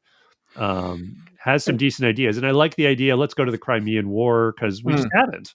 Let's just. And I love the idea of the Sontarans just replacing the Russians and apparently the Chinese in everyone's memory. But again, like we don't get any time to answer any questions about that. We're just like, when did this happen? How long have they replaced? Like, and you sort of get it towards the end, like the Sontarans are creating an outpost in time that they're going to work forwards and backwards from, but like, how is it working? Yeah, and it's an excuse to do an episode on the Crimean War. I mean, to the extent that you like your stuff glossed over, that might be enough for you. I kind of need a little more, and again, that might be a mini review of Flux. It's like limited. So how does this work? Like, they're going to conquer the Earth throughout time. How does that really help? And doesn't that create a paradox? And haven't there been numerous Doctor Who episodes that have said, well, you can't really do that because of paradoxes, and that's why the Daleks specifically don't do that? Like they could always just go back in time to some point in Earth's history and conquer it, but then that would screw up their conquest in the 22nd centuries. That's even said at one point. So it's like, you can't do it. Yeah. Like, what are you doing? How does it help? I mean, it's just wildly inconsistent is the review of the day for Flux. At least stay true to your own rules, Flux. At least stay true to your own rules, Chris Chibnall.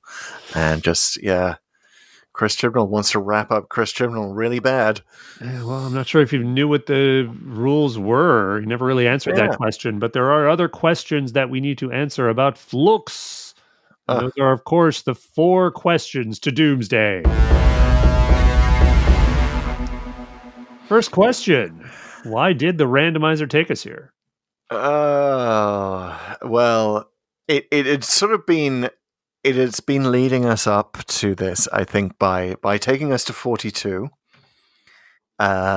We start, which was Chris Chibnall's first script. The randomizer wanted us to see that perhaps Chris Chibnall had these sort of problems from the start with his Doctor Who stories, and that he has this habit, as we noted in 42, of pointing out the flaws in his own script in the script as if that makes it better.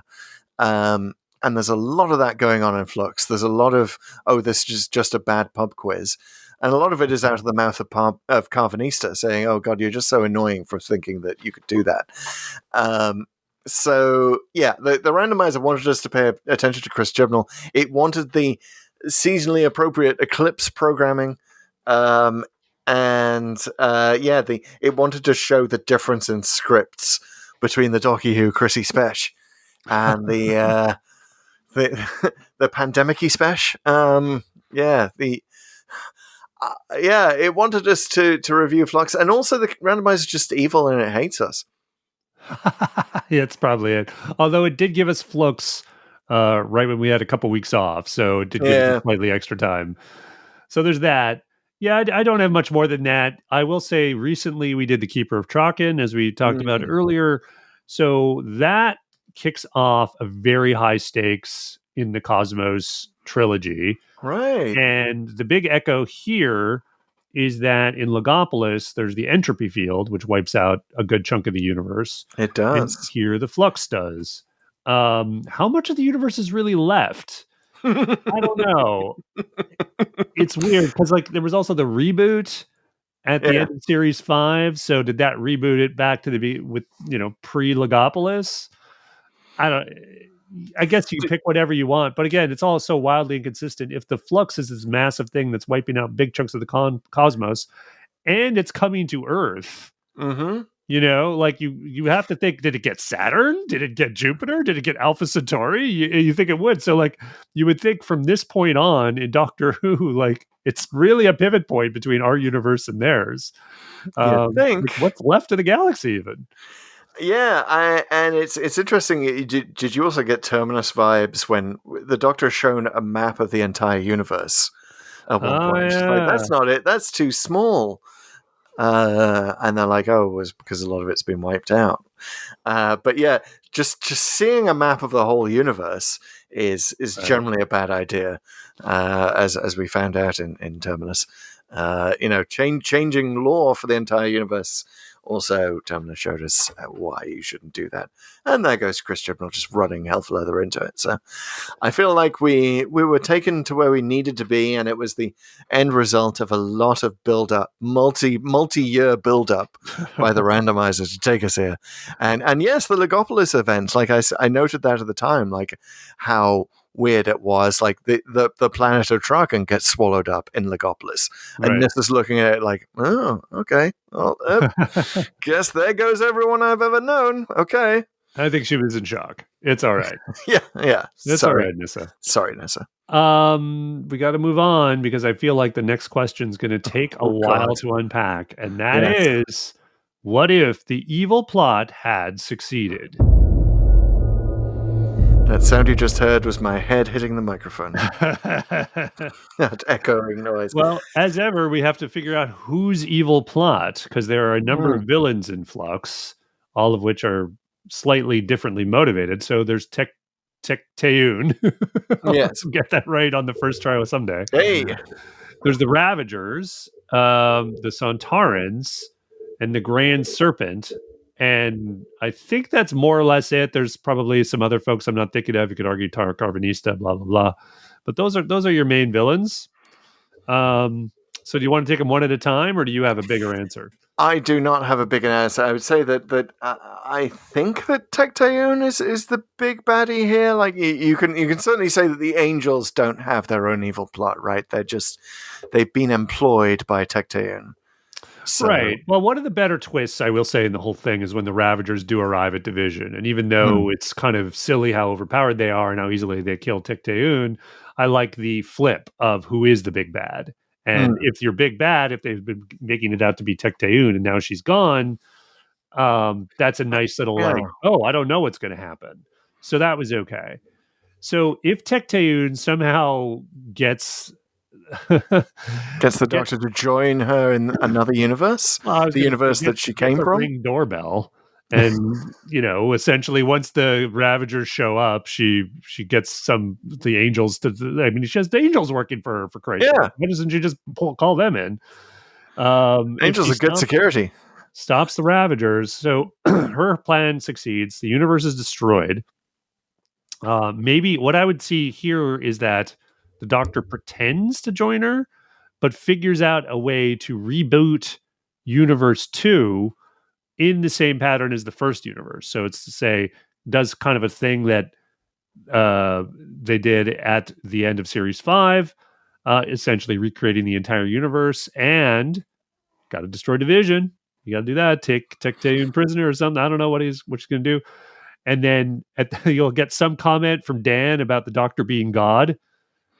And there'll be some badly written quip there or something like, okay, worship me then. So basically, the Doctor ends up being God if Tecteun wins. That's my view. Okay, yeah, which the Doctor sort of already is. The time being the final reveal, like that's the ultimate Ravager is time, I guess.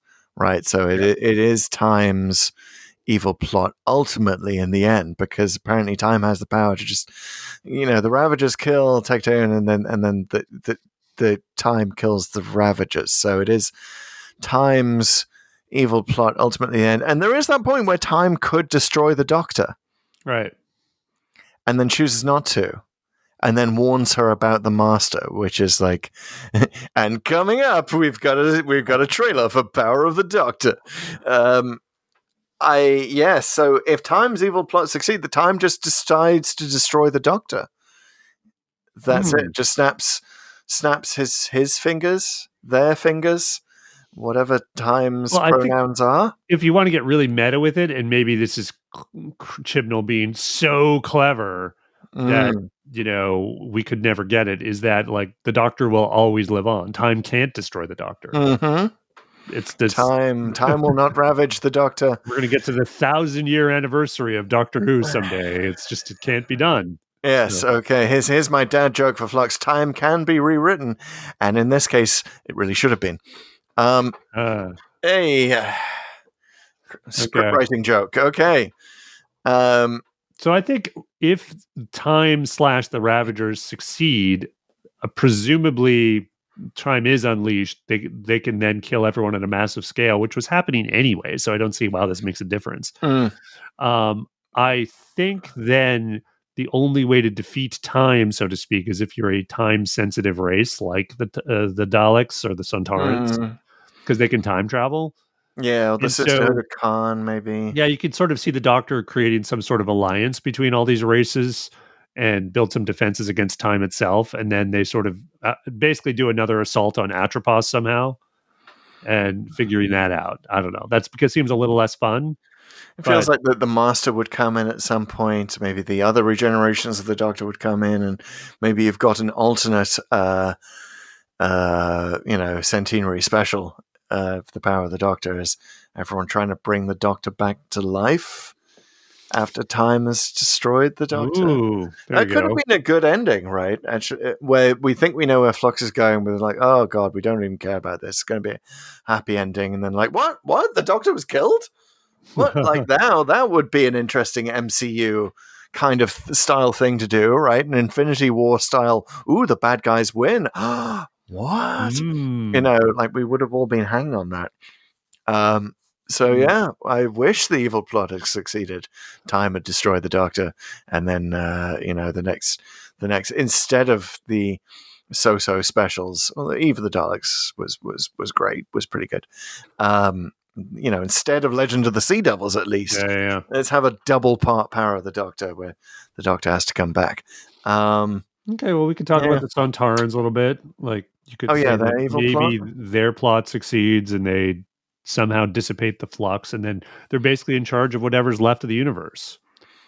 So I guess you kind of have to assume time doesn't get unleashed, otherwise they would be in trouble, and then we're back to the other The evil plot entire succeeding.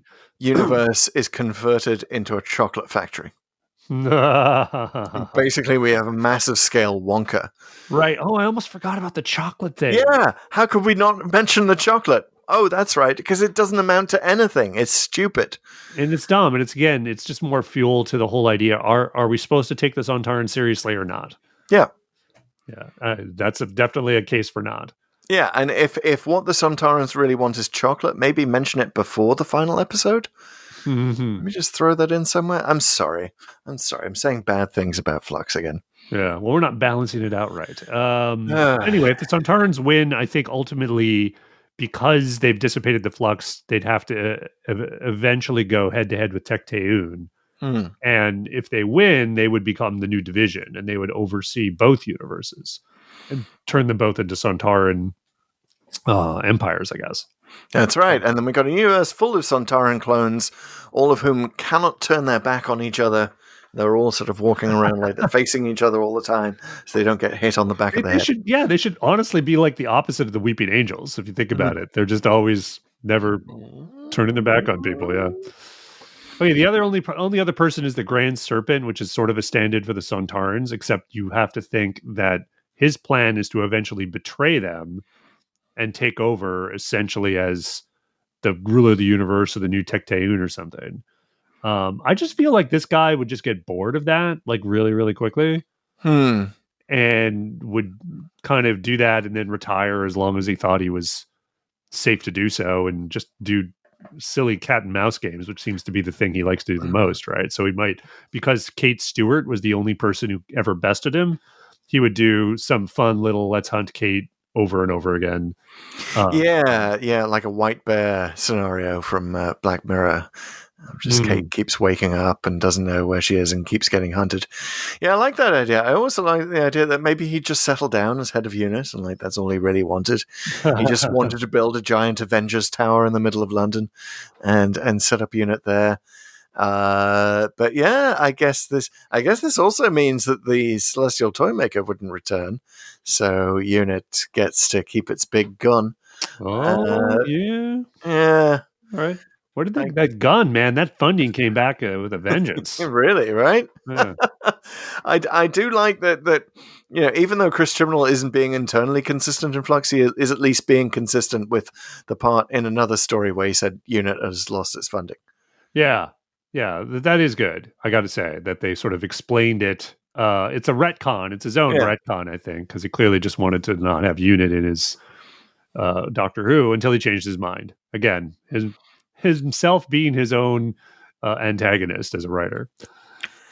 All right, moving on to the third question, finally. Where is the Clara Splinter? Clara Oswald, of course, splintered in time at the end of The Name of the Doctor. She's somewhere in every single Doctor Who story. Where is she in Flux? In Flux, is she splintered within time, the character time? No. Who even knows? I think that Clara is the security chief for Division. Okay. Yes, she has made sure that all Tecteun's bodyguards have not synced up their calendars. They've all taken the day off simultaneously. and Tecteun's like so, just full of privilege. Like, it doesn't even notice, doesn't even care. Like, Right. she's just working with her own personal ood. But yeah, little does she know that Time Lady Clara, who's been working for Division all along, is actually not on her side, and allows her to get destroyed by Time. And then maybe also the Clara Splinter within Time, the character, is what works a splinter into Time's heart and makes sure that Time doesn't destroy the Doctor at the very end. There you go. That's a good one. I had her as a much more conventional character / role as Dan's ex. So she has ruined this guy, essentially ensuring that this nice, good-looking, funny dude just can't get his life together, and he's never settled down, and he's been sort of pining for Clara, or on again, off again. It hasn't been good, and it's turned him into this very capable, nice dude into kind of a loser in Liverpool. And the last thing she says is, "Why don't you go be a guide at the Museum of Liverpool for all I care? I don't care about your trade." She says, because this Clara's a Scouse accent. I think he really wanted to do that, and she kept talking him out of it. It's like, you gotta trade, lad. Do that. By the way, I gotta say, I'm sorry, Di. I'm sorry to the actress who played Di. I did not believe for 1 second that either Dan or Di had the slightest interest in each other. I mean, their romance makes Attack of the Clones, and Anakin Skywalker and Natalie Portman and that just look like, Romeo and Juliet. Like, this is the most unbelievable romance I think I've ever seen in Doctor Who history. Well, it's a good thing she ditches him then. Yeah. Exactly. Before he enacts his evil Dan plan. Alrighty, we're going to get to the final question in just a second, folks. But first, following Pull to Open is super fun to do on the podcast apps, on the YouTubes, but you can also do it at pulltoopen.net. And there you can follow us via newsletter. So you can subscribe to our newsletter where you'll get full notes on everything we talk about. And boy, oh boy, do we have a lot of them here for Flux. So it is totally a good time to subscribe to Pull to Open. You can also support us with a paid subscription at Patreon. Go to patreon.com/pull-to-open. If for whatever reason you don't want to become a true companion on the YouTubes. Yes, I will say do sign up and get those full notes, because then you'll see that Pete has written notes on every single episode within Flux. In the Flux. Peter's is fluxing around and finding out with the individual episodes there. So way more detail than you could ever possibly want on Flux is in those show notes. Stuff we didn't even get to, even in the nearly 2 hours that we've been talking about Flux. My goodness, this is a Pull to Open special and a half. There's so much to talk about. There's yet more of it. If you become a patron at Patreon, you will get our eternal thanks. If you become a Viscount Banger on YouTube, you can join us on the podcast as the extra special level, become a true companion, all of that stuff. Follow us on all the socials, Pull to Open 63. Google it for the particular social that you're on. And before we get to the final question, Pete, your kids watch this? Kids watch it. Did they watch it the first time? Was this the second time for them? Yeah, this is the second time, although they were quite a bit younger then. And I'd say they both liked parts of it. But when I asked them about the story, rapidly they got to, like, this doesn't make any sense. And Jack very much right away keyed in on the Flux itself. Like, what even is it? It's just silly. Like, it's wildly inconsistent. Grace loves the Angels. She really liked the Angel episode, probably even more than me, even though that's by far my favorite episode. And so they generally were like, yeah, it was okay, but hard to follow and weird, and had a little bit of good stuff in it, which, that's a pretty good quick review of Flux. That's fair. I mean, it is, you sort of see Chibnall's strength is that he's kind of a good sketch writer. There are a lot of individually good sketches that might not disgrace like a university sketch review in Flux. But yeah, stitching them all together, not necessarily Chris Chibnall's strong suit. But yeah, shall we get to it? I think it's time to get to it. It is time for the final question, the ultimate question, the only question that matters for Doctor Who Flux. What did we think of this story? The Pull to Open rating system has 6 ratings. There's the Dalek, which we give to a good episode of Doctor Who. The Ogron, which we give to an irredeemably bad episode of Doctor Who. The Professor Hater, which is a not-so-great episode, but hey, at least they tried something. The Viscount Banger, which we reserve for the best of the best. The Fixed Point in Time, which is a show beyond rating, often for reasons of nostalgia. Or the Lady Cassandra, which is a paper-thin plot, but hey, at least it looks good, especially when moisturized. Wow. Well, I thought that maybe I was going to do a thing where I gave ratings for each individual episode. I thought that at the start, but episode 1 was such an ogron that I couldn't go any further than that. But I will say that I've got 2 ratings here. I know I tend to overuse the hybrids, but I'm going to do it again because on the one hand, I don't think there's ever been a clearer case of a Lady Cassandra. And I want to thank all of the Pull to Open listeners who voted to allow the Lady Cassandra to be an official rating, because there was some doubt there was going to be when we introduced it for Legend of the Sea Devils, I believe, another Chris Chibnall joint. And same thing. Flux looks beautiful. It's beautiful. It's lovely. It's gorgeous. The colors are amazing. It is so perfect to have on background of the party. You know, we've talked about Doctor Who being a fever dream on this, and that's sort of the kindest thing that you say about Flux is it's a very good sort of fever dream. Like if you just abandon logic, if you know, like George Lucas with The Phantom Menace always said that the dialogue wasn't important. It was just about the sound and the feel of everything. Like if you take that approach to Flux, you're probably going to have a good time. If you're not looking for a plot or a story, you're going to have a good time. So clear-cut Lady Cassandra. But also, I think we've learned so much about what not to do, how not to do Doctor Who here, and how not to do epic Doctor Who, that we have to give Professor Hater a look in here. Yeah, so it's a Cassandra Hater hybrid for me. It's a Professor Cassandra. Professor Cassandra. Nice. That's right. Well, as Professor Eustachius Cassandra, you might even say. As Chris mentioned, I have extensive notes on Flux. And I have to judge it on a lot of different ways because it is so ambitious and so long. And so I did give ratings to every story, every episode in the story.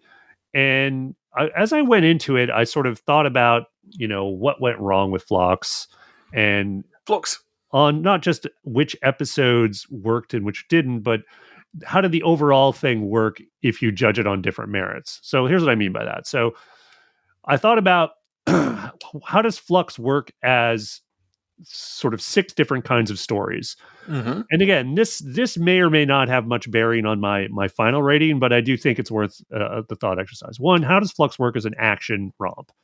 And I thought, well, it's kind of okay. It's kind of ambitious that way, but like we said, even though from minute 1 there's some decent stuff here, it really never fills in a lot of the blanks on the action. And so much of the action makes little to no sense. Like the action has to work, doesn't just look, action works when it doesn't just look good. You have to understand the stakes and the action should translate those stakes and hopefully with some clever stuff involved. And there was very, very little of that. So I'd give it a C as an action romp. By the way, I'm doing some grades here. Don't worry, I'll get back to our ratings in a minute. As a romance, it was horrible. I tend to agree with your analysis of Dan and Diane. Belle and Vinder was just horrible. I hated Belle so much. I didn't want her to be in it. I think you could motivate Vinder without her.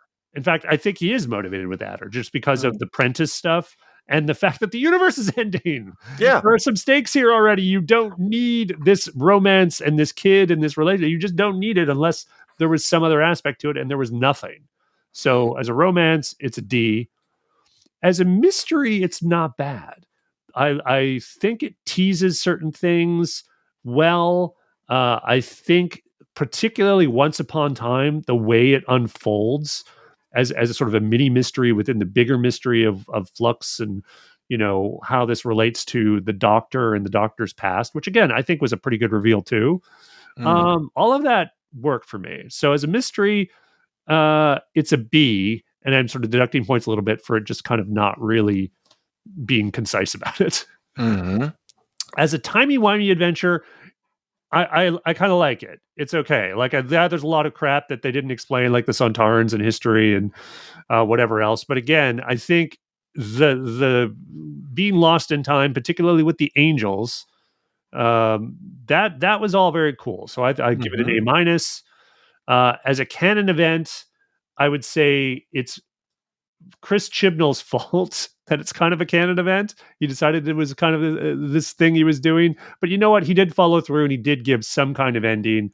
As much as you might think it's a cop-out, I don't know if I necessarily would have liked the Doctor just getting all these memories and then firmly establishing that the Doctor is much, much older than they were, and then we don't get any explanation of that, right? I'm remembering when I was Philip Hinchcliffe. Yes. Yeah, exactly. I'm kind of like, what else would you do, right? Like, I think it was fine that he basically put his own fob watch into the TARDIS, and if anyone ever wants to use it, it's there. I think that was apt. So it's okay. And for there, I would still give it a C, though, because it was shitty in the first place. And as a 13th Doctor story, though, I think it's quite good. I think Whittaker is very good in this. We haven't really talked about her, but she gets it on a certain level, too. Now, I watched, I think, those same making of videos you did, and I gotta say, more than any other Doctor I've ever felt in an interview, any other actor, she really thought about her story and her character. Like, you could tell the way she was sort of talking about it with such precision and such excitement. Like, she understood the story way better than I did. And granted, she probably had a lot of people explain it to her, but she was into it, and I think she's great throughout. So as a 13th Doctor story, I give it the highest mark I have here. I will say, like, Flux does work as a wonderful series of disconnected images, in according to its Lady Cassandra lineage. That one of the ones we haven't mentioned yet, the Doctor as an angel, just as an isolated image, and it's the kind of thing you could only do when Jodie was the Doctor. Yeah, exactly. They really took advantage of that. Really smart. So that's all good. So now I'll go over my rating. Getting to my final rating will take some time, but I'm going to rapid fire through my ratings for the episodes.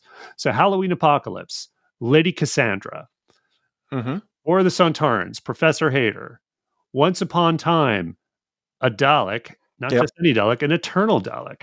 Ooh, nice. Village of the Angels, a Viscount Banger. Ooh. Survivors of the Flux, a Lady Cassandra, and the Vanquishers, a Professor Hayter. So I average all that out, and I'm giving it. I'm basically agreeing with you. It's a Lady Cassandra, but with an eye stalk.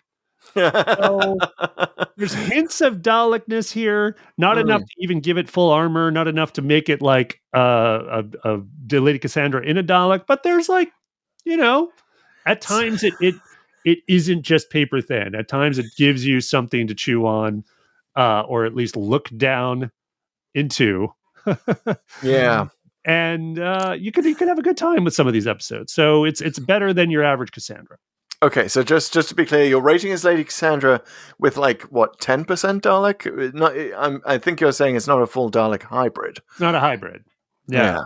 It's just basically about between 10 and 20%. Let's give it 1/6.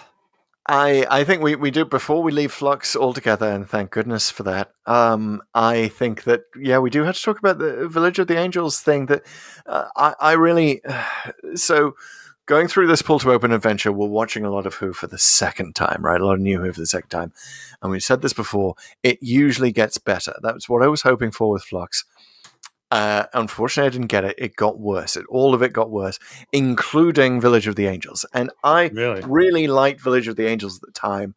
And I think watching it within the context of all of Flux, I was so annoyed by everything else that by that time, I had no trust. I had no sense of trust. It's funny, I'm writing a story right now about AI and comedy, why AI can't tell a good joke, and reading an excellent book called The Comedy Book, came out last year, about, there's a history, psychology of comedy, and like the politics of comedy. Comedy only works when you trust the person. You really have to trust the person telling the joke. And I think that what I learned here was that I'd so lost trust in Chris Chibnall by episode 4, by Village of the Angels, that I no longer thought of as a Viscount banger. Now, I tell you what I did like about that episode. The dude who was not Peggy's dad, but her evil uncle, who's just kind of a dirtbag and just shouts at everyone all the time, including his long-suffering wife. Like, I felt something then. I was like, ooh, a real character, like a strongly drawn character. Like, that's what stood out for me in Village of the Angels this time. Of course, and it looks beautiful. It's got some of the most beautiful visuals. The village leading off into space, like that sticks with you. The visuals stick with you. The plot, not so much. I found even that Lady Cassandra like. So sorry, folks. If you two had this when you were watching Flux, you're like, oh, episode 4 was great. The Angels were great. Well, Jericho is great. Yeah, and Jericho is great. A companion. Yeah. In fact, I would say he is a companion. Yeah, he takes. And so is Vinder. I guess we'd have to use our companion scale, but they all. There's a lot of companion punching in and punching out in this story, and the only one who sticks with them obviously is Dan. And I liked his like, I've got nothing else going on, and they were like, you know what, you've kind of proved yourself, and we're into you, so why don't you come join us? I thought that was okay. Although I just did not believe that Di dumped him for being late. Yeah, I know. On their date when she'd been through the whole Flux herself. What the hell, Di? Yeah, half the universe is gone. Come on. And you saw it. Like, you've not even got deniability. You were in it, love. Jesus Christ. But yeah, I get what you mean. You kind of lose some trust throughout. I didn't quite have the same experience. I think certain things that definitely improved on second watch. I was probably harder on the Flux the first time. And this time I was like, okay, there is some ideas here. And if I go with it and I don't get too lost in what's going to happen with the Timeless Child arc that you're gonna play with, clearly, knowing all that was coming, I was able to enjoy things, in particular episode 3. And I still loved Village of the Angels. Again, that Jericho character is just incredible. Yeah, episode 3 actually went up a little bit in my estimation. It's probably the only one that did. So yeah, well done. Well done, Once Upon Time, for emerging relatively unscathed from the Flux. All right. As have we. Yeah, trying to trap this podcast in a passenger form and run to our own time ship and figure out where we're going next. Yes, pausing only to put Flux into a pocket watch and drop it down the center console of our TARDIS, should we ever need to talk about it again. Then it's there. Otherwise, I think we can safely forget about it and fire up the controls of the randomizer, which appears to be in an unusual place, but we're not really going to mention it. It's just going to be the fact that our internal control room looks weird this time. Anyway, the randomizer has 2 components. Pete is sitting at the controls of one of them, the Codex, which is our list of all Doctor Who stories in sequential order. Pete, now that we have struck off Flux, and it's hard to believe that we have just struck one number off all of this, how many stories are left in our Doctor Who canon? We have 187. Wow. 187, again, shortly to go up when Nshuti's first season comes along. That'll be interesting to see when those numbers start to tick up again. But anyway, 187.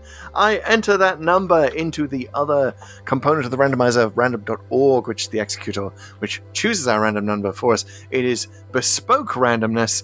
It is random.org actually knows what the Flux is. It knows because it's watching atmospheric noise. It knows what the Flux is going on up there. And that's how it produces its randomness.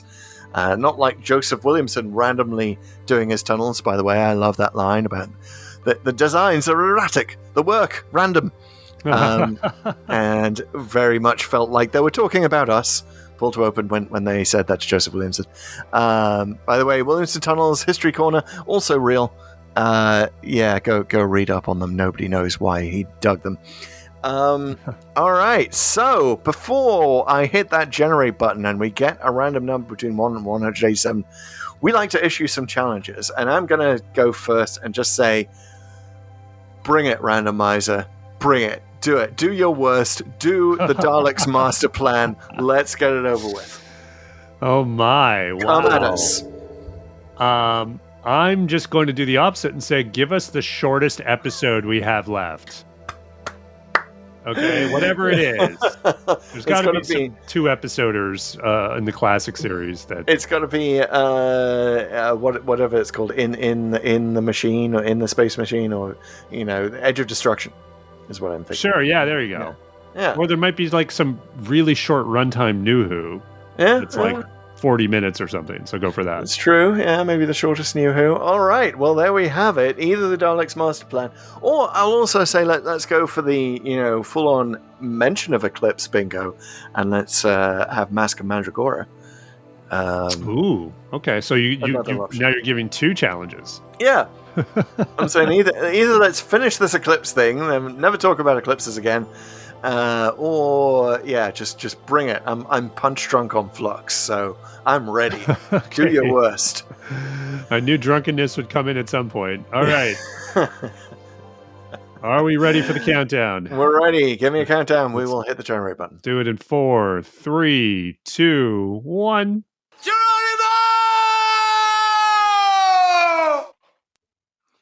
Pete. Did you not have the website ready? No, I had the website ready. Out of 187, what do you think it's given us? 187. Yes. Are you serious? Yes. We are. You know where we're at? Church on Ruby Road. We're at the church on Ruby Road. Damn! On the eve of season 1. Yes. We get the lead-in. That's incredible. What did I say? Well, 1 in 187. Okay. Oh, wow. Judy Gatwa's debut a few months later. We're gonna take it. Yeah, and we're gonna see how the timeless children thing. We're gonna talk about that. We talked about that in our hot take. Wow. Well, Okay. the Makes randomizer's sense. gone easy on us because, of course, yes, we did have that hot take. Now we're going to watch it again. I'm and we also excited about that. didn't really talk about it much in our lukewarm take. We just decided to focus basically entirely on the Tennant special. So we really haven't revisited this since we talked about it the night of. Yeah. So, okay. Wow. The official Pull to Open podcast on Church on Ruby Road is coming up soon. Right. That's our next one. And you know what? The randomizer has now given us all of Shruti Gatwa. Well, no, it's the that it giggle. knows. The giggle. Okay, you're right. It hasn't given us the giggle. Almost all of Shruti Gatwa before it's given us any Paul McGann. That's right. Well, he had double the chance. And as a percentage of Shruti Gatwa stories, the randomizer loves Shruti because I don't think have we even done 50% of Capaldi? Yeah, I think so. Maybe. I don't know. Okay. That's a good question. It looks like it. It looks like we've done about half. Okay, all right. Well, Shruti Gatwa instantly became the randomizer's favorite doctor just now, y'all. That was spectacular. That was a Flux event if ever I saw one. All right, folks. This has been Too Real. Going over Flux and overtime. Guys, this is Pull to Open. It's a podcast, and podcasts are great things to subscribe to. That's what I wanted to say. Or follow, or become a true companion of if you're on YouTube. Follow us, of course, on the socials that we mentioned earlier. Go ahead and Google us. We're at Pull to Open or Pull to Open 63 on most social networks. And we will see you back here next time for the most recent episode of Doctor Who, Church on Ruby Road. That's right. Join us next time when Pete and I will both be singing the Goblin song live. So tune in for that. Karaoke special. Sorry, I just signed you up for that. But anyway, yes, we'll see you on Ruby Road. And if you've never seen a TARDIS before, now's the time. Take care, folks. See ya.